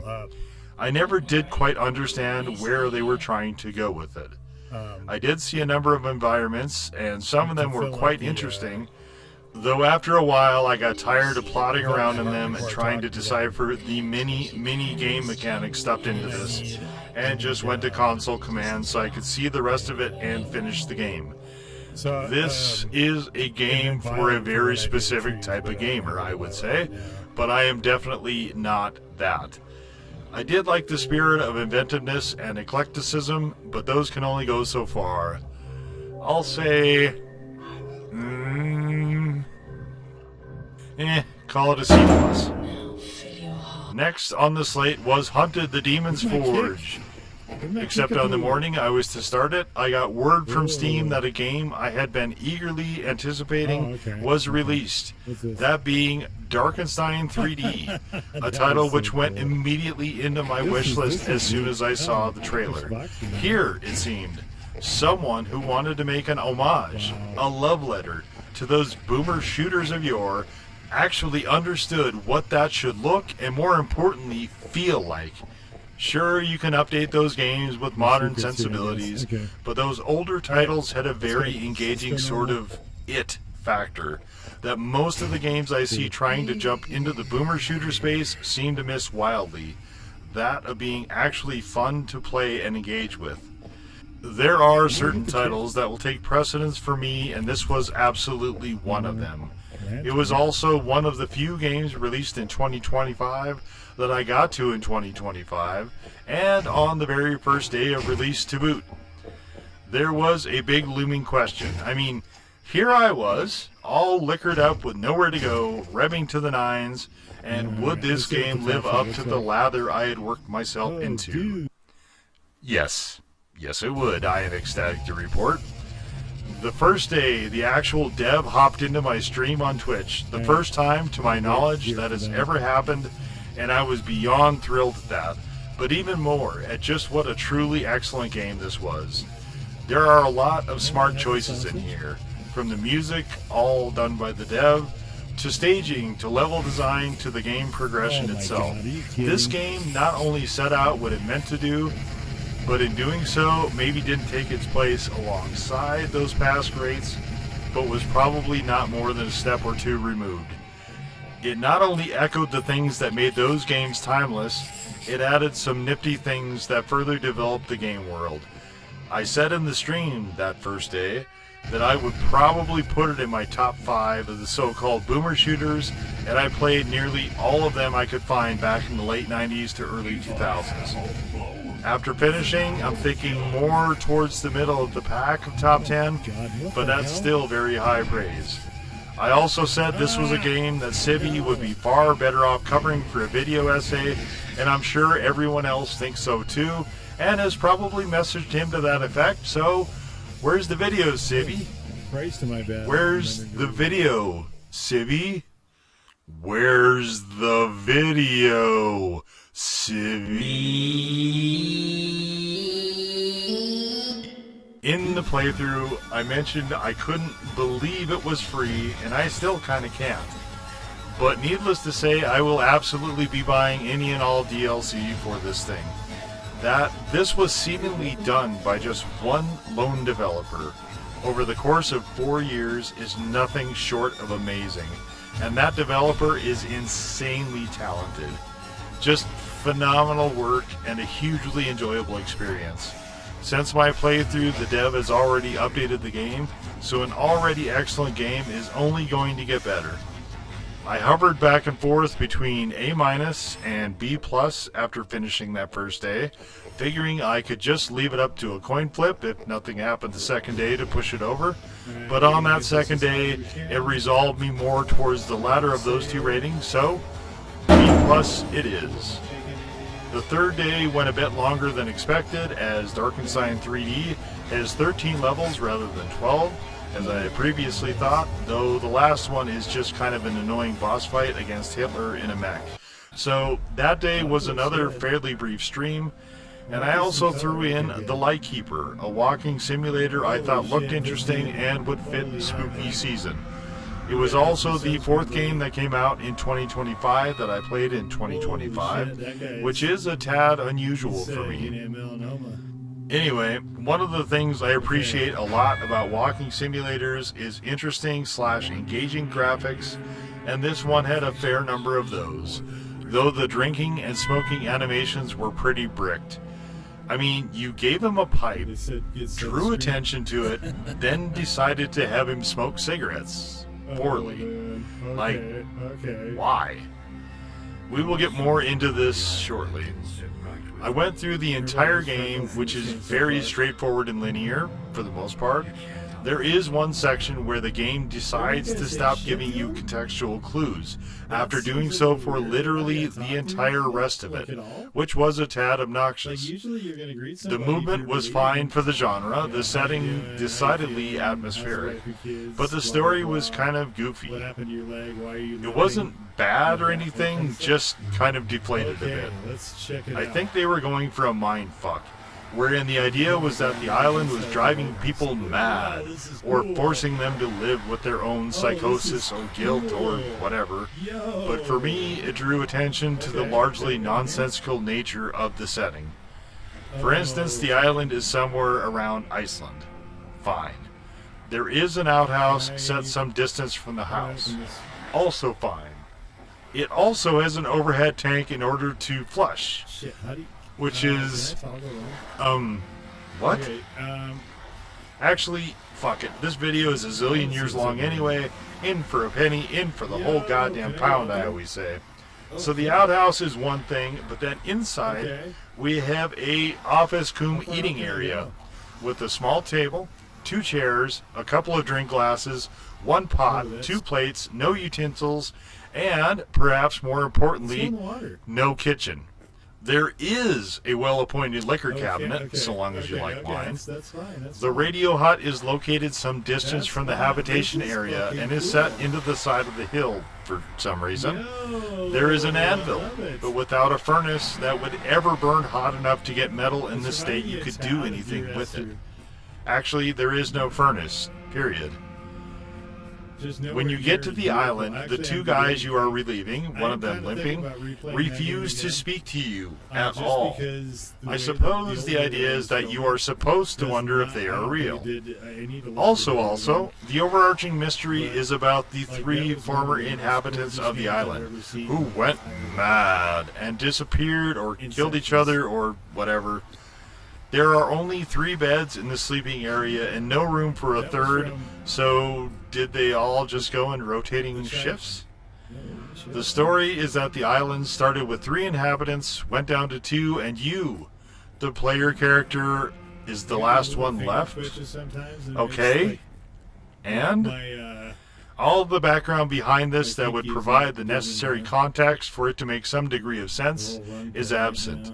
For all that, I did enjoy my time and engaging with this very brief, even for a walking simulator game, and we'll give it a good round B. From here, poor Hunted the Demon Forge got pushed back some more, as I was running out of daylight if I wanted to finish the next game before Resident Evil 3 remake on Halloween Day in tonight, as I was planning.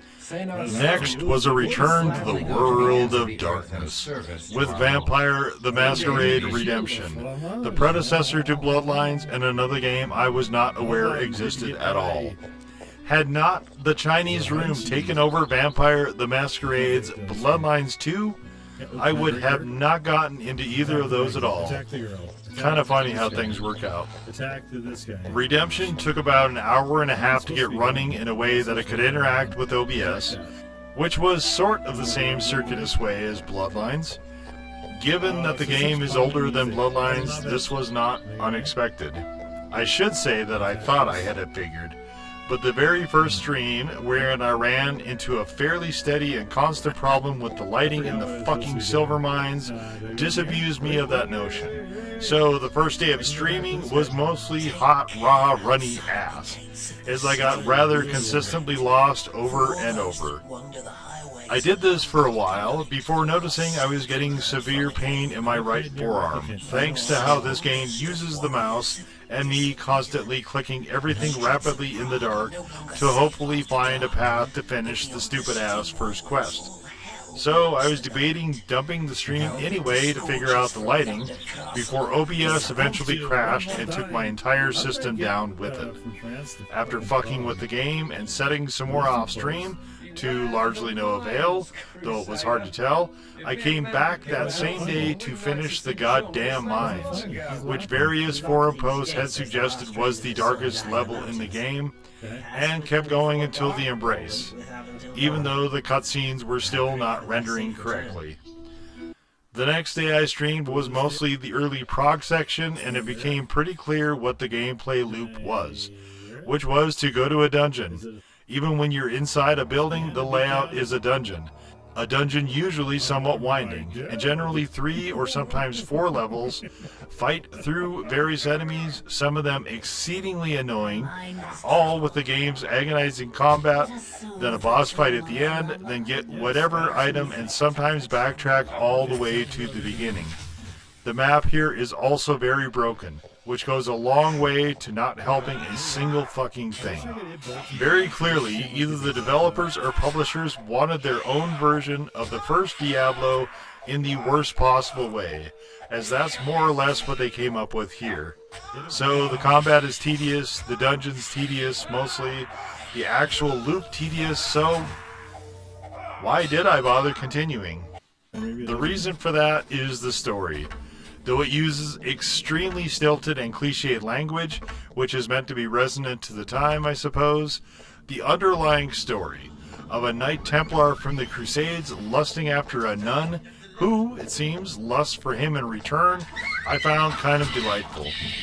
Before shit can get weirder within the auspices of the ecclesiastical sense, the knight winds up getting turned into a vampy vamp and then lusting for the same nun, just with a bonus aspect, one might say. The nun, for her part, decides what's good for the goose is good for the gander, so she hauls off and becomes a ghoul.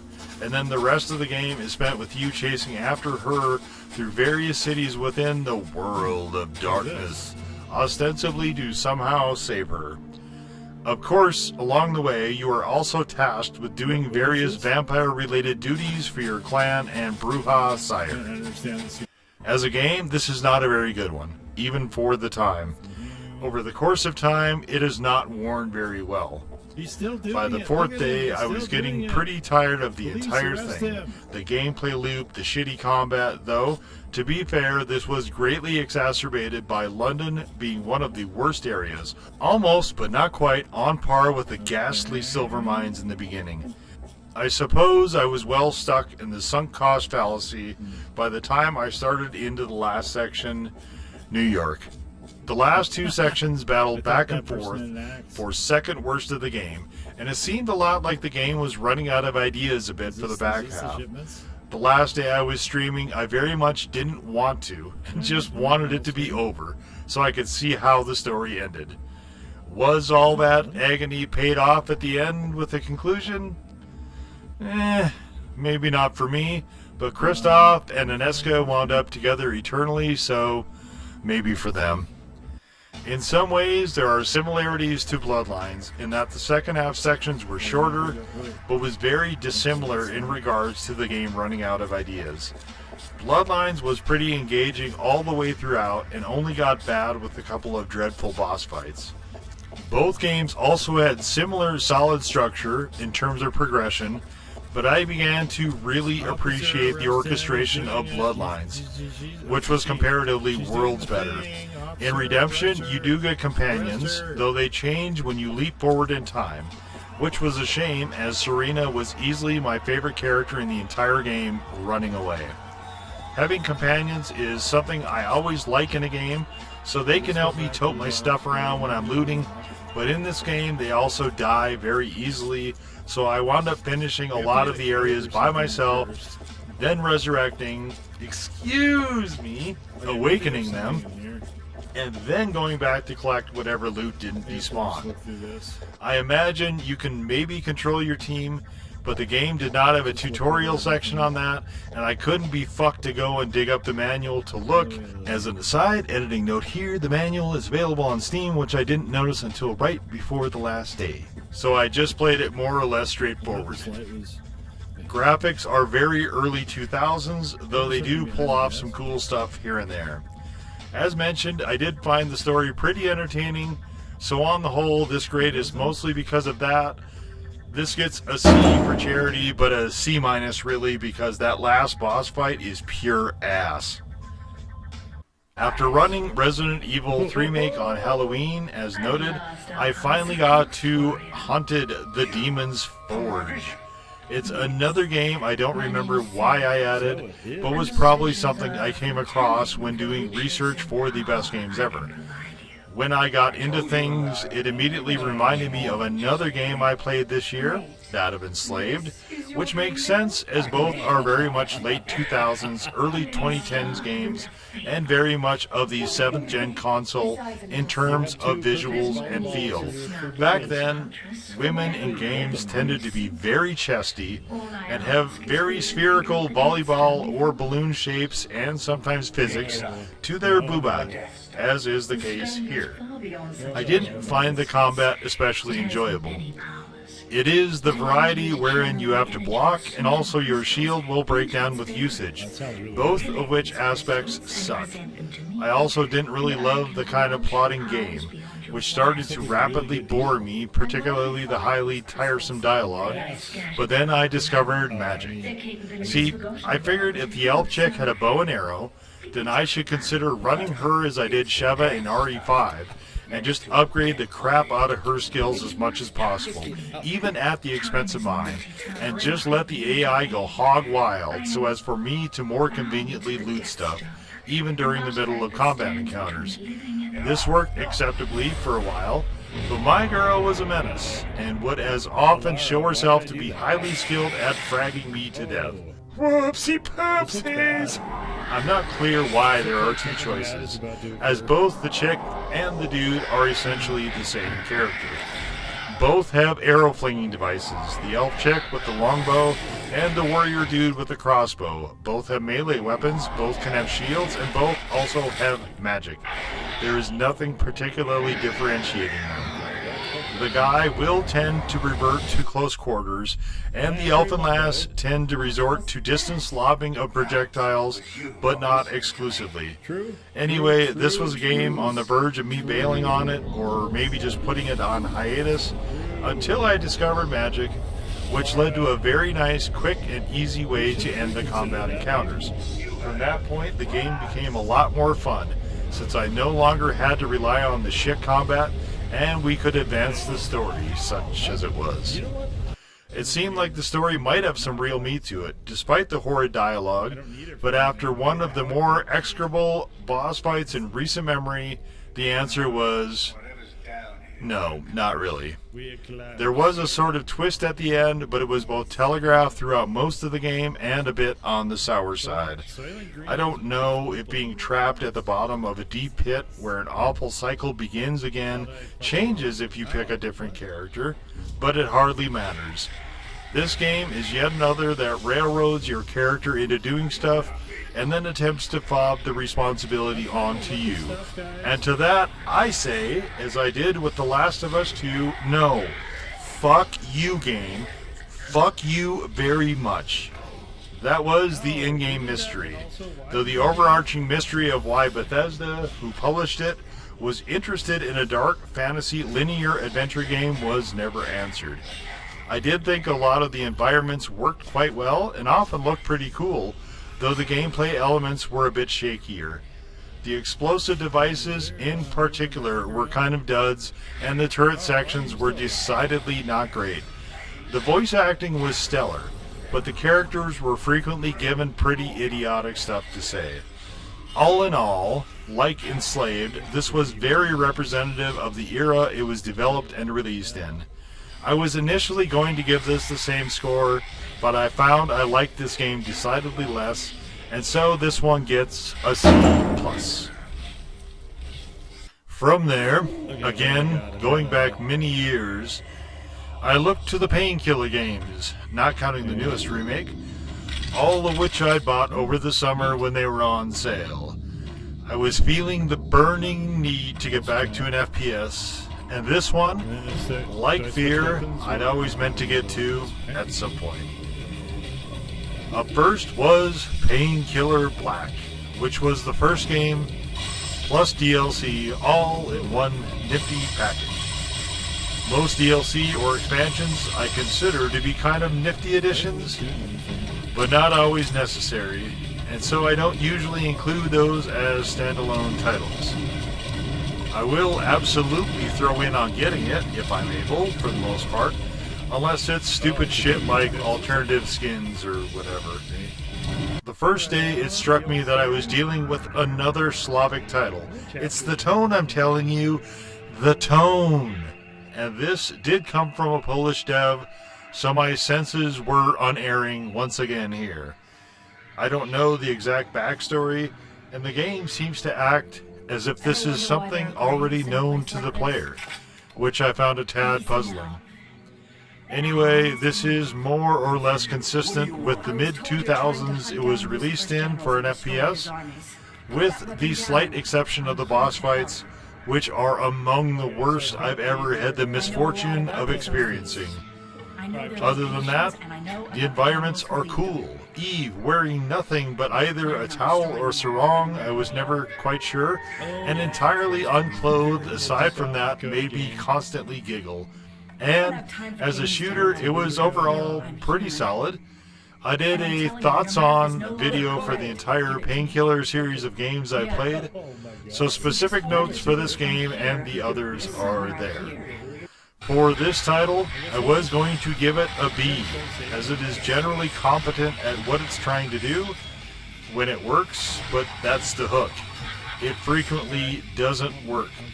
This was generally a pretty buggy experience with numerous crashes and a soft lock that came at the first level of Chapter 4 that I could not resolve or get past, even when I tried to add a mod. So I was not able to finish the base game, but was able to play most of the DLC, which I like better in some respects. I can't give it the full grade if I'm not able to actually play through the game because of coding issues, so we'll call it another C for charity. I was going to rock through all the Painkillers right in a row, but upon finding the first game, supposedly the best of the lot, a bit wearying, I decided to break them up a bit. Thus, the next game was Sally Face. Weird. Sally Face had one of the oddest titles I'd ever heard for a video game, and was another point-and-click dark adventure, joining the numerous others I'd done in the past, including this year. This fell right into the vein of what I call delightfully wacky, both dark and twisted, and, like the others generally, also fairly gory at times. The incongruity of this game, which was often quite jarring, reminded me a lot of what Indika also did. The first day I did 3 of the 5 episodes over 6 hours, and I was definitely heavily invested in the story, though I often couldn't quite make entire sense of it all. I figured that would come at some point before the end of the game. The manner they chose for the narrative was quite erratic, but they would have to cross the finish line eventually.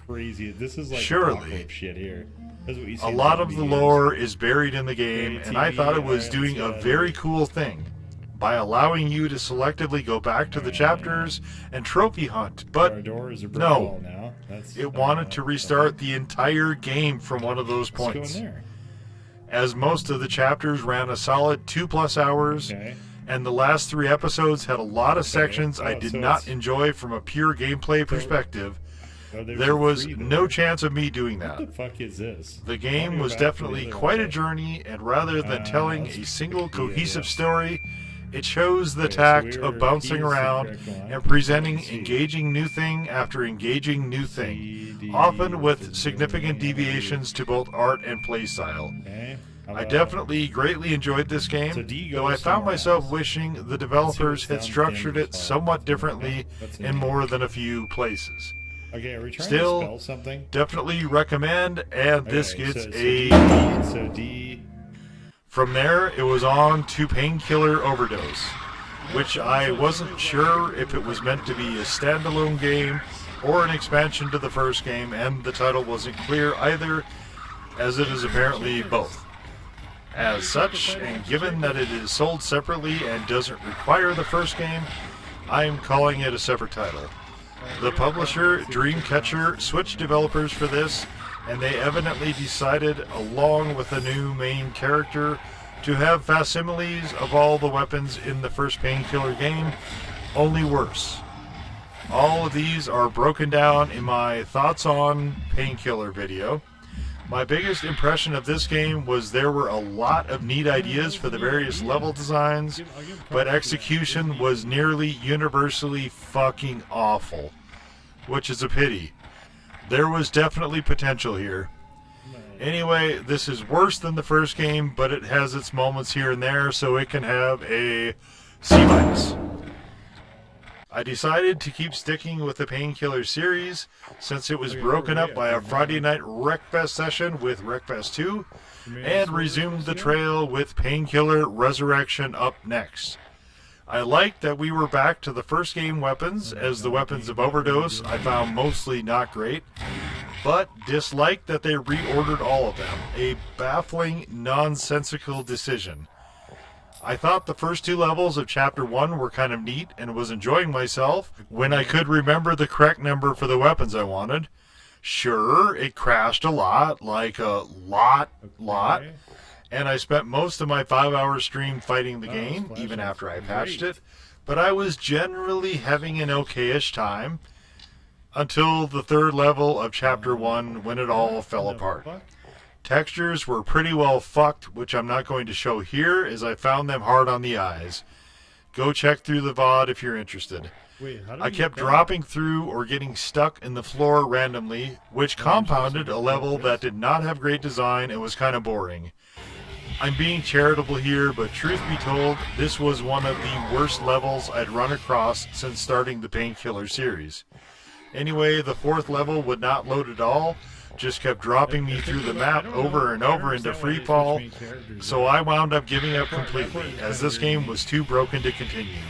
I find this sort of thing inexcusable and gave it an F. And we know what F stands for, right? Because I still apparently had not punished myself enough, and because I had already installed it, I went with Painkiller Redemption next. A good question. Could the Painkiller series redeem itself after that horrid time with Resurrection? Well, so here's the thing. Redemption was the only game of the Painkiller series I'd played thus far that had no glitches or crashes and ran more or less smoothly. Yes, the bar is in fucking hell when we're celebrating software actually running correctly, but such is the state of video games. But there is a big but here. A big, old, fat, sweaty, swampy, stinky but. And that is this. Of all the videos I've seen other creators make on Painkiller, admittedly not a whole ton of those out there, both Resurrection and Redemption were tagged as games to specifically avoid and not play. Since I bought all 6 of the early games in a sort of package deal, and it is very rare indeed that I will buy a game and not at least attempt to play it, and I was ass deep in a video essay on the Painkiller series, me not trying to play both was not on the table. But having said that, I will add my voice to that chorus. You can safely skip both games as they are not worth the bother. I mean, yes, at least Redemption ran, but it is essentially very truncated multiplayer maps where hordes of enemies are dumped in, sometimes literally on top of you, unless you can find a good cheese spot. I spent most of my playthrough, incidentally, looking for that very cheese. There is not much to say here. The level design is wrong, and the gameplay mostly tedious and boring. There was a difficulty level that said you would get Divine Intervention, which intrigued me so much I just went with that. It is essentially the easy difficulty with auto-healing, but you don't get the card. Oh noes! And can't collect souls. Double oh noes! Except everything you kill is automatically counted as you picking up a soul, and you get demon mode at 50 souls instead of 66, which was fucking great. There is also intro text, but nothing actually resembling a story. If anything, this is more or less an attempt at a horde shooter without either the weaponry or the level design to be able to control hordes, which was sometimes fun, but mostly not. But hey, you know, at least the fucking thing ran. Since it did, it avoids the F, but gets the next closest thing of a D-. The Painkiller world is a fairly dreary one, so it prompted me to want to go into other worlds and other games fairly regularly. The next game up was a sort of FMV thing, or at least I think that was my understanding from, once again, Oboe Shoes. I think, before I took the plunge into The Quiet Man.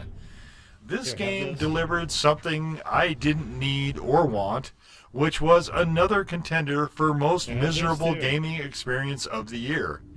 Not only did we not have either sound or subtitles, even when it didn't make any sense for them not to be there, but we also had one of the jankiest and flat-out worst combat systems I've ever had the misfortune of engaging with. One of my favorite things is when games ignore your input entirely, which explains my fondness for the entire Souls-like genre, except the opposite of all that. In more than one instance, I was well outside of the swing of either a punch or a weapon, and the game decided that it still connected, and my character got knocked the fuck out.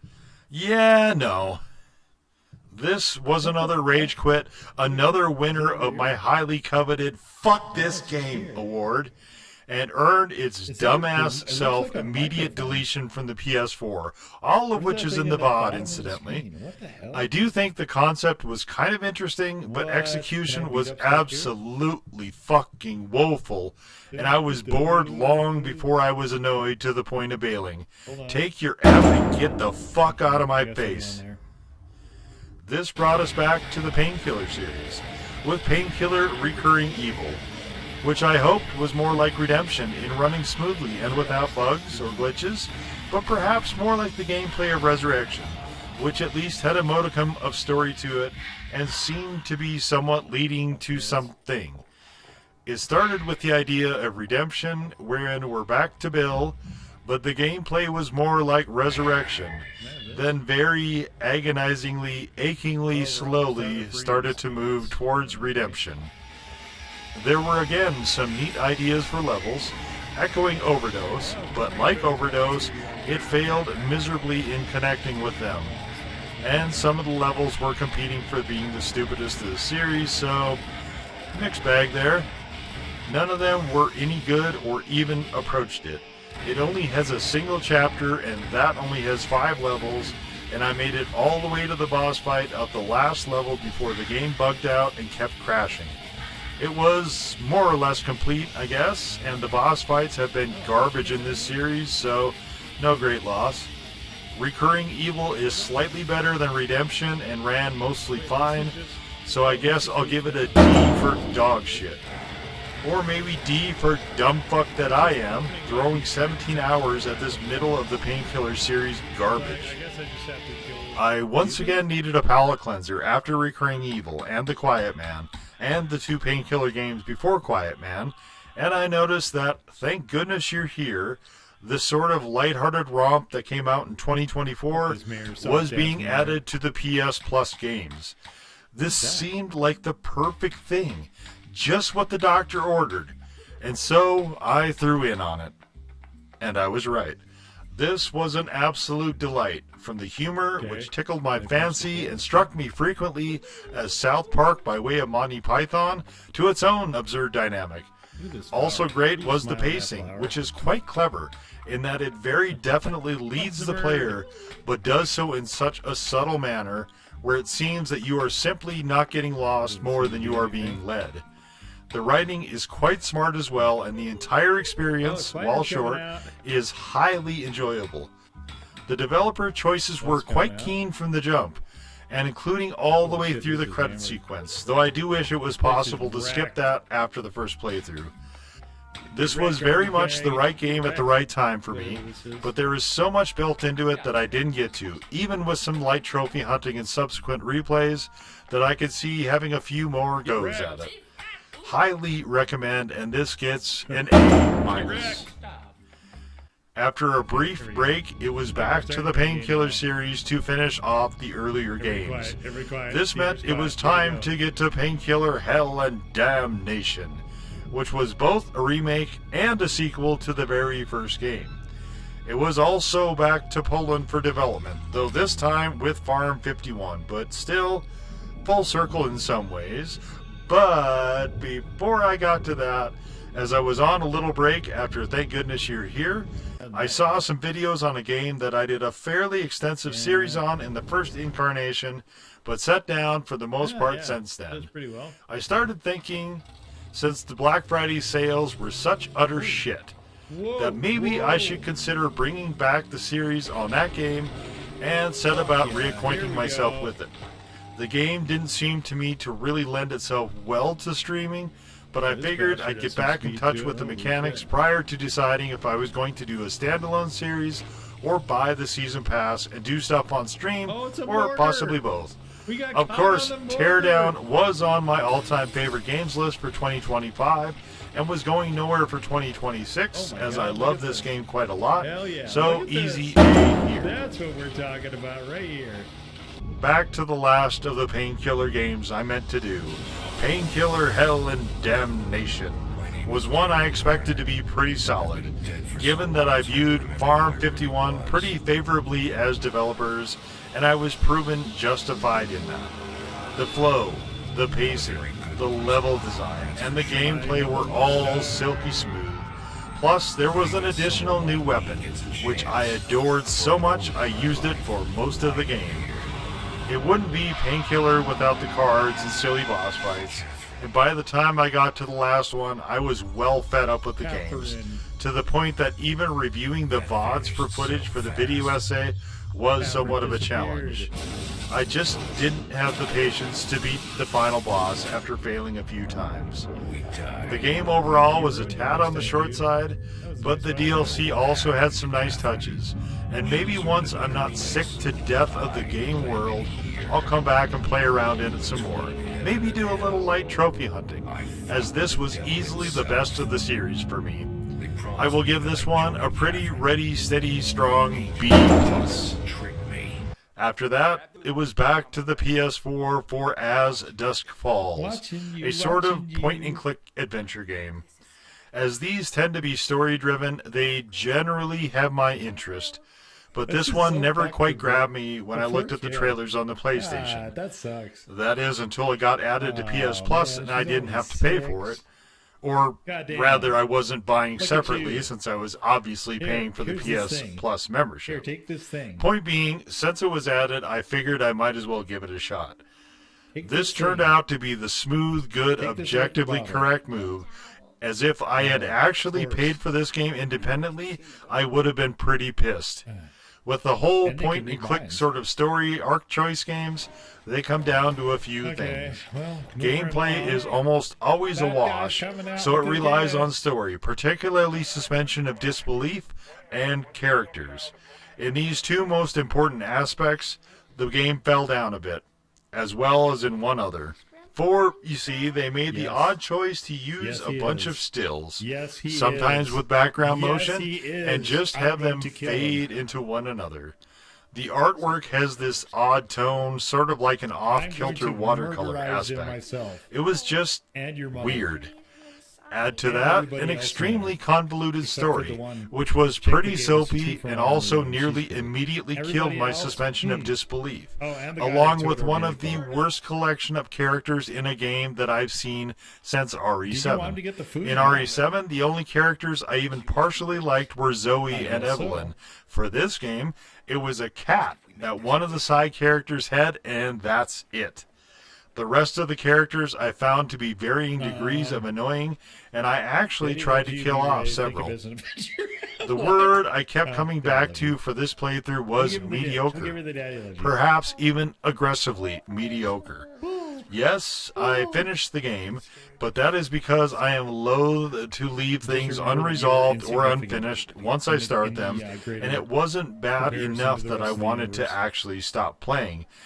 In no way would I ever desire to play it again, to be sure, but I was casually interested enough to see if the writers would actually tie up all the loose threads they left dangling. They did get to most of them, to be fair, and the rest I think they were intending as sequel bait.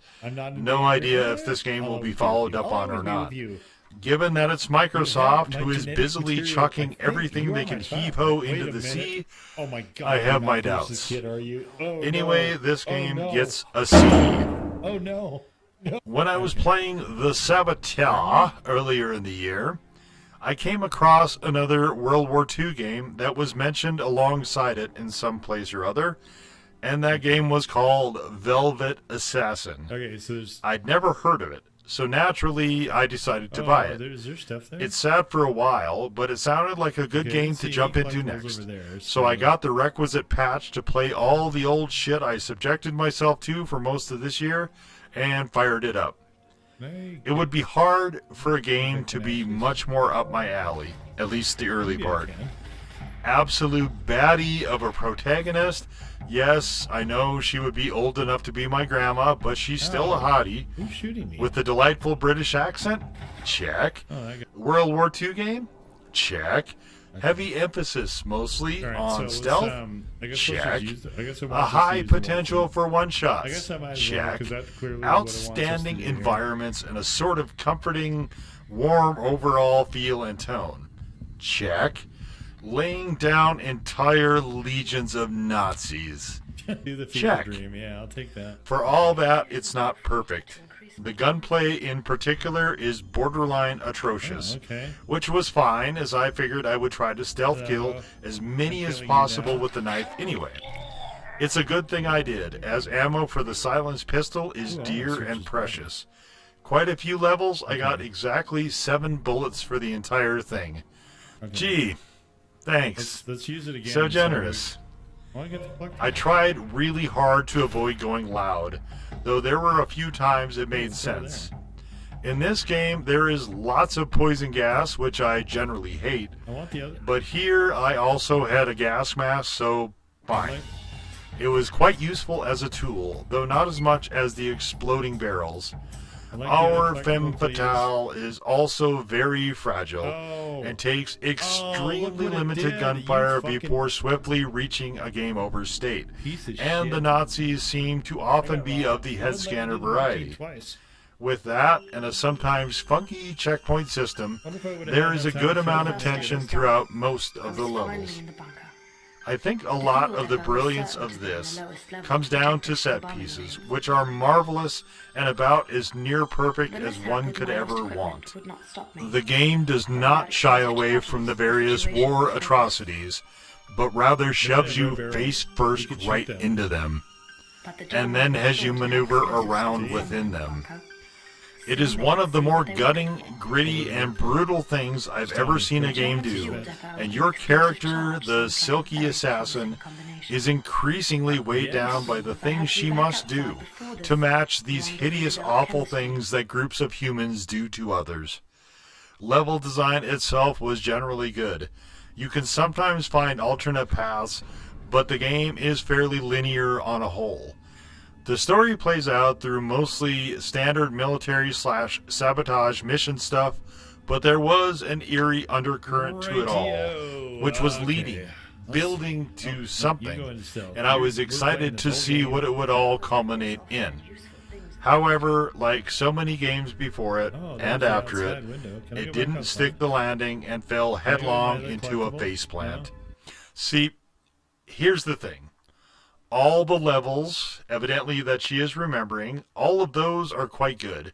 And the cut scene sequences, though sometimes they trigger at weird times, can be chalked up to her in a morphine fever dream, since morphine is one of your powers. Fine, great, all good.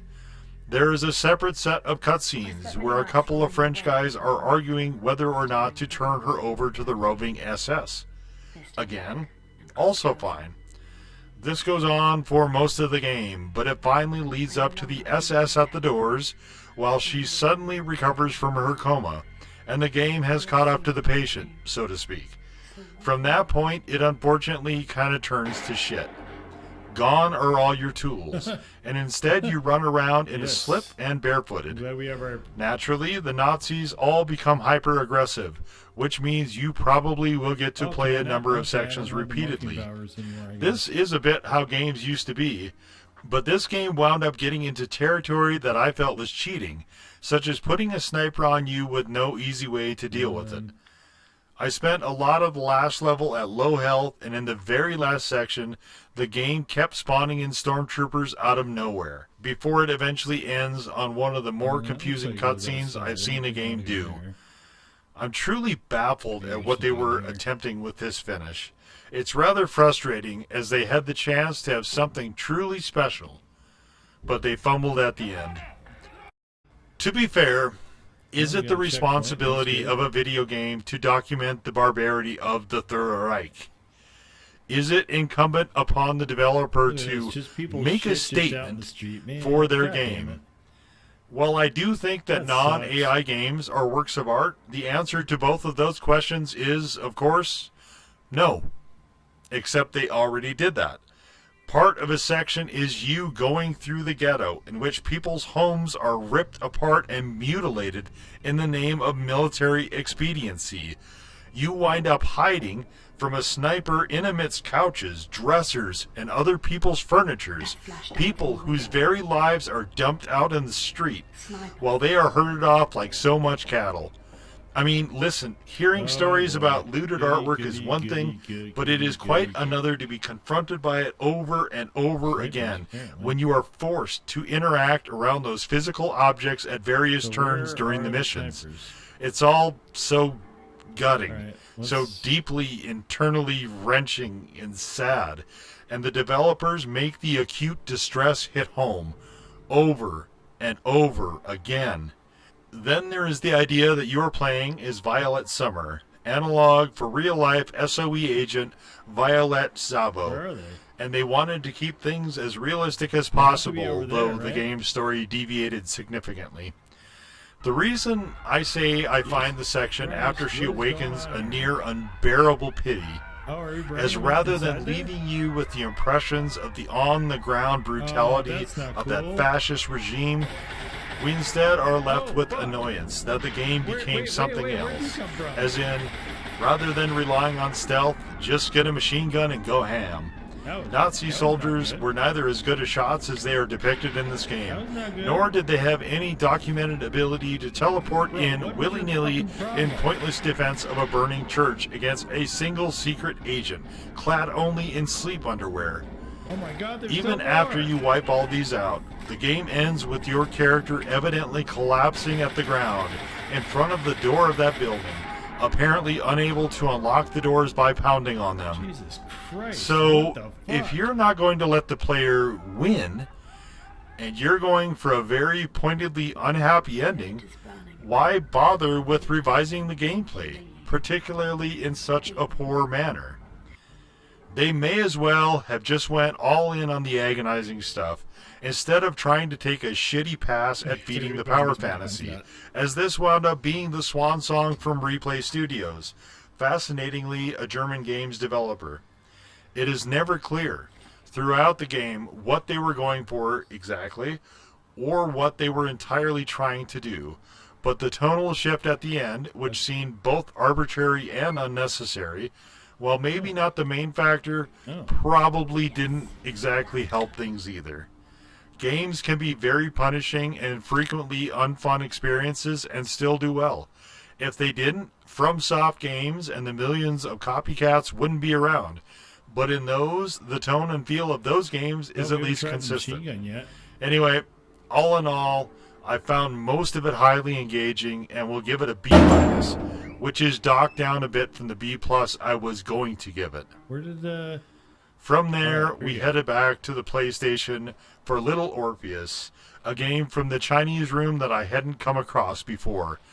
It struck me as sort of a Baron Munchausen or Big Fish vibe, where the narrator is an embellisher or exaggerator or possibly just fabricator of epic proportions, and the game a grandiose adventure along those lines. It sounded like a pretty fun ride, and it turned out mostly to be. It is a side-scrolling platformer, and it reminded me a lot of the game Inside, just with a lot lighter-hearted of a tone. Underneath that veneer, there was some of the most clever writing I've seen in a video game, particularly the bonus chapter. Voice acting and visuals were also great. I was having a rollicking good time. The game was riding a solid B+, But then we got to the bonus chapter. Now, the bonus chapter, for most of it, was by far my favorite of the game. It was fun to play and basically encapsulated all the very smart writing and choices the Chinese room made. All the way up until the final boss fight, which was a pretty severe and harsh left turn. Absolute pity, since so much of the rest of that level was fantastic, and I actually quit the game before beating that last boss, only to come back and beat it a week or so later because it was starting to get to me that I hadn't finished it, since I did like the game for the most part. All told, I will still give it a B. After that, it was back to the third console generation once again for Enemy Front. PlayStation has a number of those older titles available on the PS4 in my PS Plus membership, which has proven a very convenient and effective way of getting caught up for me. I remember trying this game some years ago, maybe even during the first run of the channel, but like Killzone 2, there was an unpatched bug in the game that they never fixed, which softlocked me to a point I couldn't continue. I couldn't remember if it was a bug or if I was just unable to find the path, and had the World War II itch again, thanks to Velvet Assassin, so I decided to give it another whack. It had been nearly 4 years to the day that I last played it, so I remembered parts of the chapters of the first day, but forgot others. I don't recall exactly where I soft-locked, so I kept on going, figuring I would just stop when I got to it. But I never did. This game also runs on the CryEngine, so it looks, of course, gorgeous, and I remember having a lot of fun with it. At times. The sniping was not always great, the movement of the guns also not always great, particularly during the slow-mo thing with door breaches. The speed of your character is pretty slow, and stealth more or less a crapshoot, but the bones were mostly solid. The second day, I got pretty deep into the game. 7 more chapters, none of which I remembered at all, and there were glitches galore and bugs aplenty, but mostly the harmless variety and nothing game-breaking. I was, as might be expected, thrilled to pieces at this news, as it seemed like I might not only be able to finish it, but actually maybe do some light trophy hunting after. Sure, they used flats for a number of textures, apparently never figuring idiot players would try to break through the many fences and invisible walls they had erected, but all of that, let's call it light jank. The developer of this was CI Games out of Poland after all, started to lend a certain charm to the proceedings. We had the slow-mo sniper cam borrowed, let's say, from the Sniper Elite series, though not the X-ray bone-shattering stuff, and a little circle that would glow if the shot hit it, once you held it on target for long enough. The loadout I was happier with was the scoped Kar 98 as my primary, the Lightning, which is something called a Blaskovita, evidently modeled on the Sten, as my secondary, and the Welrod as my pistol. The game confusingly would sometimes take one or more of these away from me after the end of each chapter, to my rather considerable ire.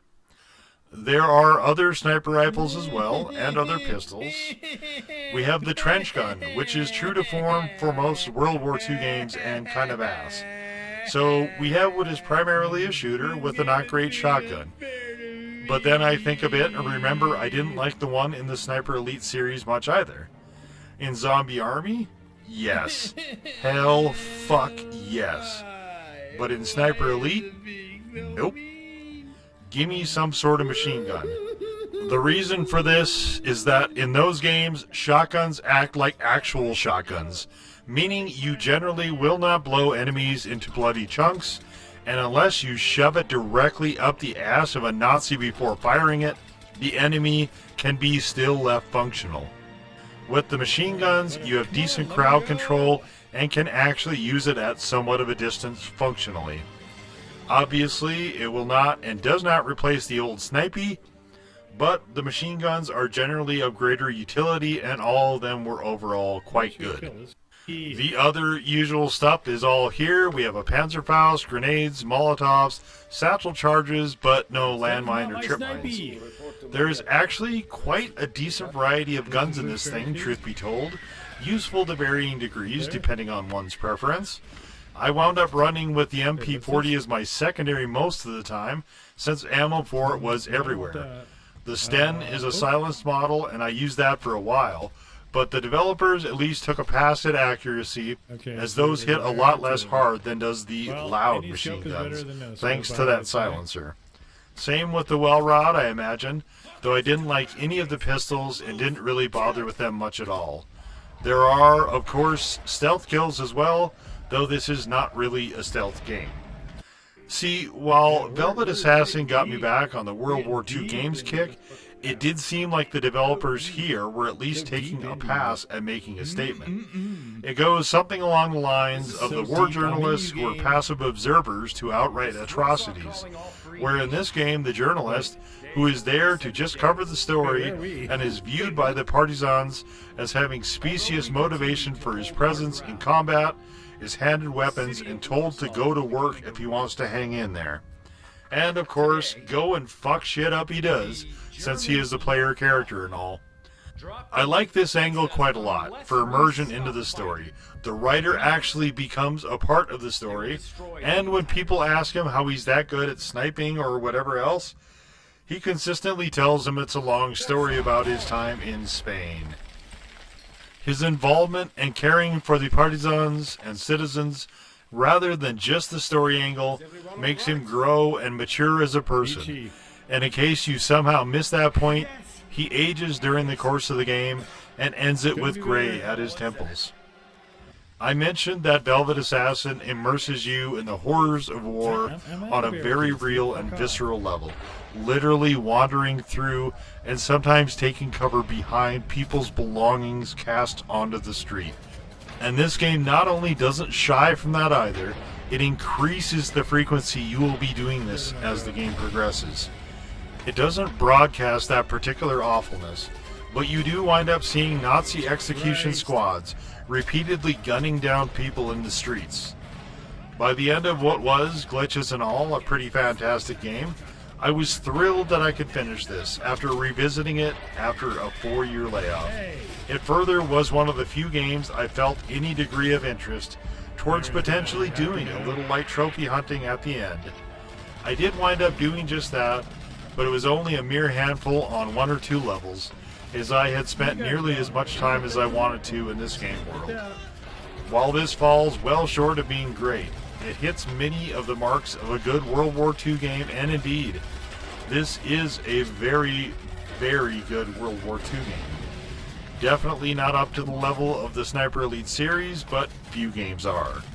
I said in the conclusion stream that I felt, despite it being a very different game from the Saboteur, in both tone and intent, that it was the equal of that game, and I can certainly give it no less a score. So A- it is. Next, I jumped into Painted in Blood, another love letter to FPS games title that had just come out in early access, at least the first part of it. Again, I do not and will not be grading early access games, as they are, by nature, unfinished. For this one, it is probably to the game's benefit, as unfortunately, and it saddens me to say it, the version I played had a lot of problems. For starters, I am not a game developer, and clearly a lot of hard work went into this game, as it stands now. But if you're going to call something a love letter to FPS games, it kind of sets the expectation that this will be an FPS. And it is partially. It is at least equally a horror game, and I think the story at heart belongs more to a walking simulator type game. There's also some platforming for reasons I can't quite fathom. This means it is trying to serve too many masters and doing so a bit poorly. You start off in an empty house and can wander around and examine stuff, check out the decor, and get some of that good backstory and lore. You move at FPS speed, but this is very much walking simulator stuff. There is no other FPS game I can think of that tries to shove so much story into the gameplay. I will refrain from using the early Dooms as example for the millionth time and use something I played more recently. Take Painkiller, please, for instance. There are cutscenes here and there, but the story is basic. Dude and wife die in a car crash. Dude is sent to hell and has to do a bunch of shit to either be reunited with wife and or leave hell the end. John Carmack said it best about story in FPS, I think, in that it's like story in porn. Everybody kind of expects some to be there, but that really isn't the point. He said it so well, and I'm paraphrasing here, but the general idea is the same. Here we have a promising young painter who had to leave his wife to go to war and is either suffering from severe PTSD or is malevolently insane, possibly both. It is fairly unclear what we're doing. We start in our own house, which is decorated very oddly, and then go into stranger and stranger expansions.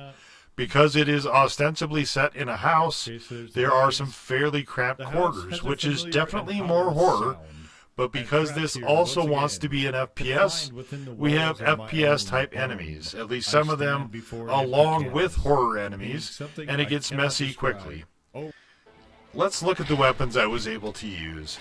You have an axe, which is not on the numbered keys, a pistol, which is in the 1 slot, a shotgun, which is in the 2 slot, and what kind of looks like a Sten or maybe a Type 100 is in the 3 slot. All of these have an alt fire except the axe, where the alt is a charge. Even the flashlight has an alt fire thing. I was really interested most in the saw blade weapon, but the game annoyed me to the point I stopped playing it and then uninstalled it entirely. It did this thanks to the platforming section to start the 4th level of Chapter 1 called Wings of Solitude. That part might have been easier to do on controller, and perhaps one day I will try that, but by that point it seemed like it was becoming a succession of increasingly awful game sections, and I had enough. If you look at how FPS games do platforming, it is not like an actual platformer because that is not the fucking point of a goddamn FPS game. The enemies are perhaps the most annoying part. I was greatly interested in the story, but you can get interrupted by ghosts and rats and half-humanoid things, which are from the top section of one of the regular shambling humanoids that crawl on the floor and hold you in place while they gnaw on you. There are also shadow creatures and an overly tanky brute that throws bombs or something. There are a couple of shooting enemies, one of which has a force field. All of the shooting types seem to be head scanners also. Oh my God, this sucks. The mechanics to rid yourself of the lights or shadow creatures or the force field is to shoot a light blast at them. And this is more or less what it sounds like. You shoot a really bright light at them. Until you do this, you cannot damage the shadow creatures or the machine gun guys with the force field. The rats, you can either wait for them to despawn or shoot them, or do a cone of divine light thing to kill them. This brings up one of the bigger issues I have with this game. I don't mind tanky enemies or getting mobbed and so on. I don't think you should use creatures on the ground particularly, but if you're making a call to FPS games, it is super weird to immediately depower the weapons and have a fucking library of conditions when you can actually use them and when enemies will just flatly ignore them. For me, there is just way too much gimmicky shit like that going on here, because this game wants to be horror. Except there is more than enough story for this to be a really creepy walking simulator, and roll with that. This is the danger with genre blending, I think. You can say Dead Space is a horror FPS, I suppose, though I wouldn't say I necessarily consider it primarily an FPS, but does it involve shitty and sometimes barely functional platforming? It is also not particularly heavy on story, as in, you are on an abandoned freighter, and some weird shit went down, and you have to figure out what that was, and unfuck things. This inconsistency in tone, incidentally, among other issues, is also what spiked Doom 3, which should really have been called anything else. It does serve as a great example of what happens when you set expectations and then completely ignore them in actual practice. Painted in Blood wants to be all 4 of those game types I mentioned, and it wound up for me as a generally unpleasant experience. The thing I wanted more and found most interesting and compelling was the story parts. Well, that and the Sawgun, but this game clearly was not going to indulge the power fantasy like other FPS games. I find conceptually what is here does not really work as is, and I wish they would ditch the platforming altogether or make it considerably more convenient to navigate. I do think this game would work extremely well as a slow burn horror walking simulator with very light combat elements, which means eliminating a good number of the enemies and drastically changing others. But this could be very workable with a harder lean into horror, a la something like Silent Hill. For being a professed love letter to FPS games, the thing this is least successful at is being an FPS. Actually, that's not true. The thing it is least successful at is the platforming, but the FPS part is not really particularly functional here either, at least not to the degree it needs to be. Speaking of FPS games, for Title 100 on the year, it was finally time to get to Half-Life 2, a game I had seen little bits and pieces of here and there, mostly the part, and whatever parts Sibby put into his mind-blowing video, but he and I definitely do not play games the same way. I think people generally probably do not play games in the same manner as I do. I figured there might be a lot of cool times to be had here, particularly since this game is probably the one more responsible for the wonderful invention of flinging saw blades at enemies, a track whose well-worn grooves I found myself pretty deeply entrenched in. It's not all flying saw blades and kittens, and I did a thoughts-on video on the game if you're interested. So is it, as I frequently see portrayed, one of the greatest FPSs ever? I wouldn't say that. It is definitely a first-person game, and perhaps one of the greatest action-adventure games, and shooting is a significant part of it, but it never really felt like a bona fide FPS to me. As far as great, there are definitely parts I never want to experience again, which is not usually a characteristic of games I call great. I would say it is a very, very good game, and there is a lot of unquestionably great stuff in it. The problem is there is a lot of dead weight as well. Anyway, I can't not recognize it as the achievement it is, so in that context, I will give it an A-. I found I needed a break from this achievement after finishing the main game, so threw on a shorter walking sim called Fort Solace, as I wanted to be off-stream in time to catch Kayla Elizabeth's stream of the Game Awards show, as, after doing a video on the first decade of those awards, I found myself becoming increasingly more hyped for this year's show, along with being more hyped for Resident Evil 9, and the forthcoming promised new trailer. With a walking simulator, you can choose a couple different paths, generally. You can either go story-heavy, or go wild on the visuals with a spectacular ride, or, if you're Edith Finch, both.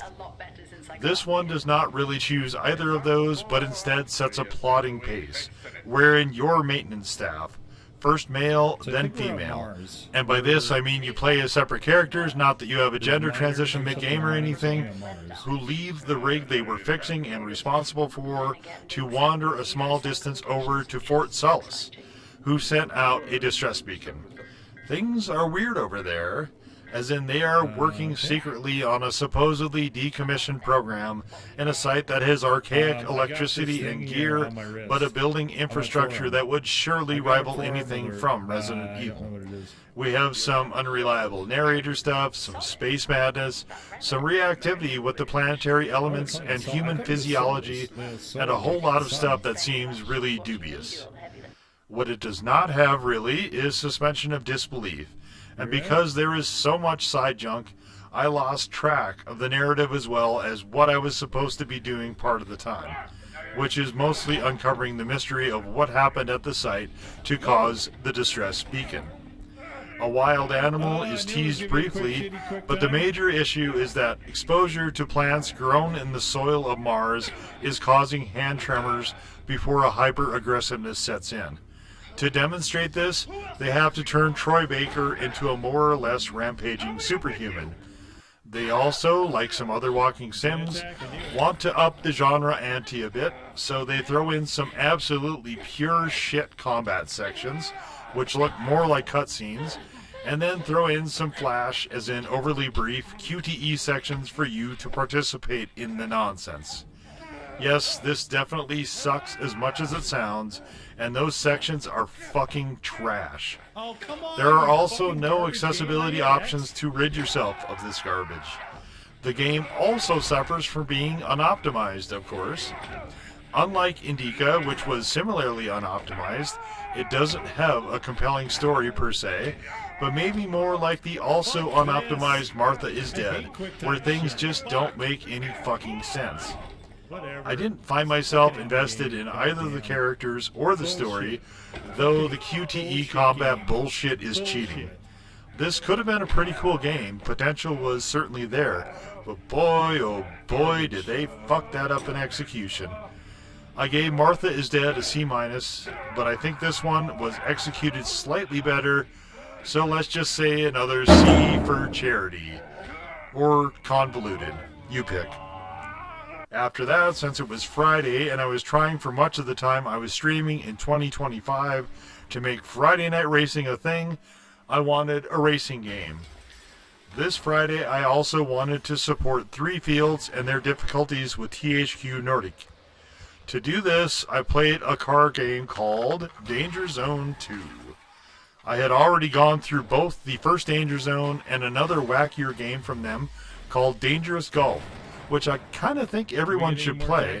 It wasn't until Wreck Nation was released this year that I discovered Danger Zone 2 existed and bought it, mainly to keep as a break glass in case of emergency once I tired of running the 2 Wreckfests.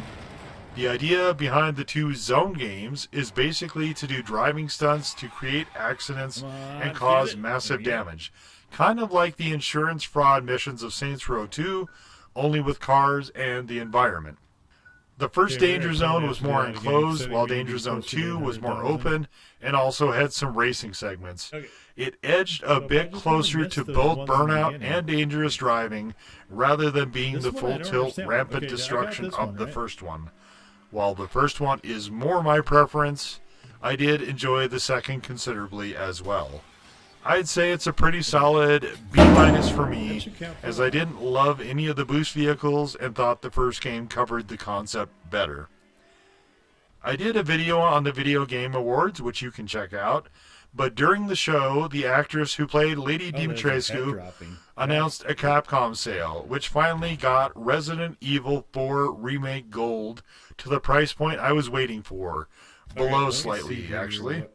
Well, say no more. And I threw in on it, so I could play that and the revamped Separate Ways DLC.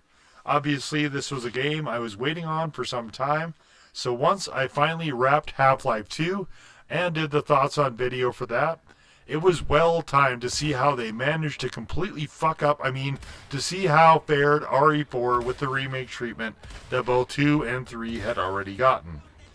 I did a thoughts on video for this game, which I won't rehash here, but at the end of the day, for me, RE4 Make did not need to exist. Let's test out our new weapon. I put RE4 Make in the B slot when I did the Resident Evil retrospective tier list, and after finally experiencing it firsthand, this is the correct grade as well, so B it is. After that, I decided to go for a more casual game. The moody, atmospheric horror of an abandoned amusement park in Emotionless, The Last Ticket. Except that is only the surface. A significant portion of this game takes place below the surface, in a quite literal sense, underground, as you, evidently 10 years removed from the disappearance of your father, which was itself attendant to a fire at the amusement park, have returned for your annual pilgrimage to the site. This game describes itself as a psychological liminal horror game, which I suppose it is, but it looked to me like an interesting walking simulator. Look, I love fucking roller coasters and roller coaster rides, and you put one of those in a video game and I'm there. The idea of exploring an abandoned amusement park is not one I can resist. I, to this day, have not found a definition of liminal that is clicked with this reptilian artifact inhabiting my skull space where most people have a brain, but flitting and farting around a carnival? Sign me the fuck up. A lot of this game takes place in pipes and caves. I don't generally love dimly lit games, but like exploring in-game, so parts of this was very cool. Ultimately, much of it is nonsensical. Maybe, actually, scratch that. Definitely, I didn't get it, and I have so many questions. Who is waking us up on the anniversary of our mother kiting us away from our father? Also, why that reference to wake us up? We evidently go to this place every year at that same date, yet by the game math we are only 20, so how long have we been going solo? Why is there not only an entire mausoleum under the amusement park, but multiple? What role did the Germans have in this? How is our father leaving us all these microcassette playback devices? Is it all in our head? Are we perhaps in an insane asylum? Should we be? The entire thing is kind of dizzying to comprehend, but to be honest, I lost interest in trying well before the end.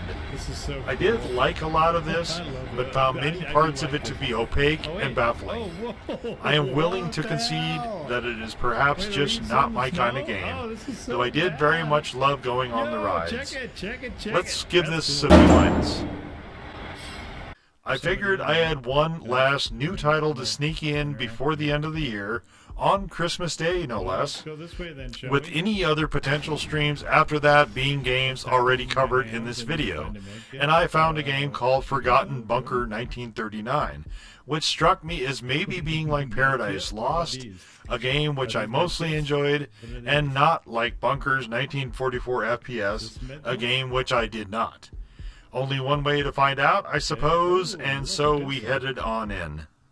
This is a very lo-fi sort of indie horror experience, I suppose one would call it. You somehow make your way into a very cursed bunker, which has a lot of curious decor, fight off enemies which hoard you like maniacs, and get a series of keys to progress through various levels, including one that goes to the back rooms. Like many projects of this type, the lighting is atrocious. The flashlight is good, but nowhere near enough. There are lots of weapons you wind up acquiring. The automatic ones are all generally pretty good, everything else kinda sucks. Also, the hitbox for the guns, ammo, and keys, and doors to open is kind of odd, but you auto-heal if you get near a healing station, which they refer to as a medkit for some reason. Also, there are a lot of very loud jump scare attempts which are overused. I made it a decent segment into the game before glitching into a desk and could not extract myself. This is a very unoptimized game which was bricking my stream. There is a setting menu, but it is behind the actual start of the game, something I didn't know until well into it. This absolutely needs to be on the title screen. Anyway, rather than quit and start again, I just quit and didn't bother restarting again, as I was not really enjoying the game to any tremendous extent and was actually quite lost by the time I glitched into the desk. I think this one came out last year, but it feels unfinished and needs a lot more tuning.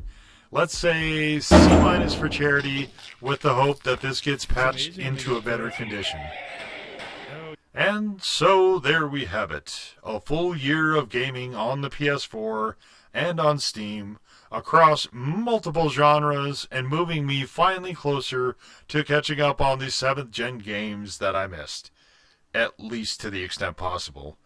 There is still more to come in 2026, of course, and yes, many of the games this year were chosen in service both to streaming as well as to the video essays that I returned to video creation here on the platform specifically to do. While I wound up doing a few unexpected videos not specifically about gaming titles, I did wind up making 14 video essays, well, now 15 with this video, in the 9 months since I reactivated in April, and at least 2 of them I would recommend to people I know IRL. There will be an update to my all-time top 25 greatest games list coming for 2026 right after the update to the Resident Evil retrospective video that will be coming next. And while I'm still trying to corral things and work out the flow a bit better, I found a lot of this process gratifying. I can't say for sure if this is a normal year for me or not. I've never attempted to count. But since 2020, I've been playing a lot of games steadily, but I do kind of suspect I played more than usual, though I don't think by a great extent. Gaming and content creation has been a pretty fun ride for this year, a bright spot in an otherwise somewhat gloomy slog, and I definitely look forward to continuing this journey as I follow my passion to wherever it happens to lead next. For those of you who joined the ride, I deeply appreciate it, and I hope this has been even a small fraction as fulfilling for you as it was for me to make it. As always, thank you for watching.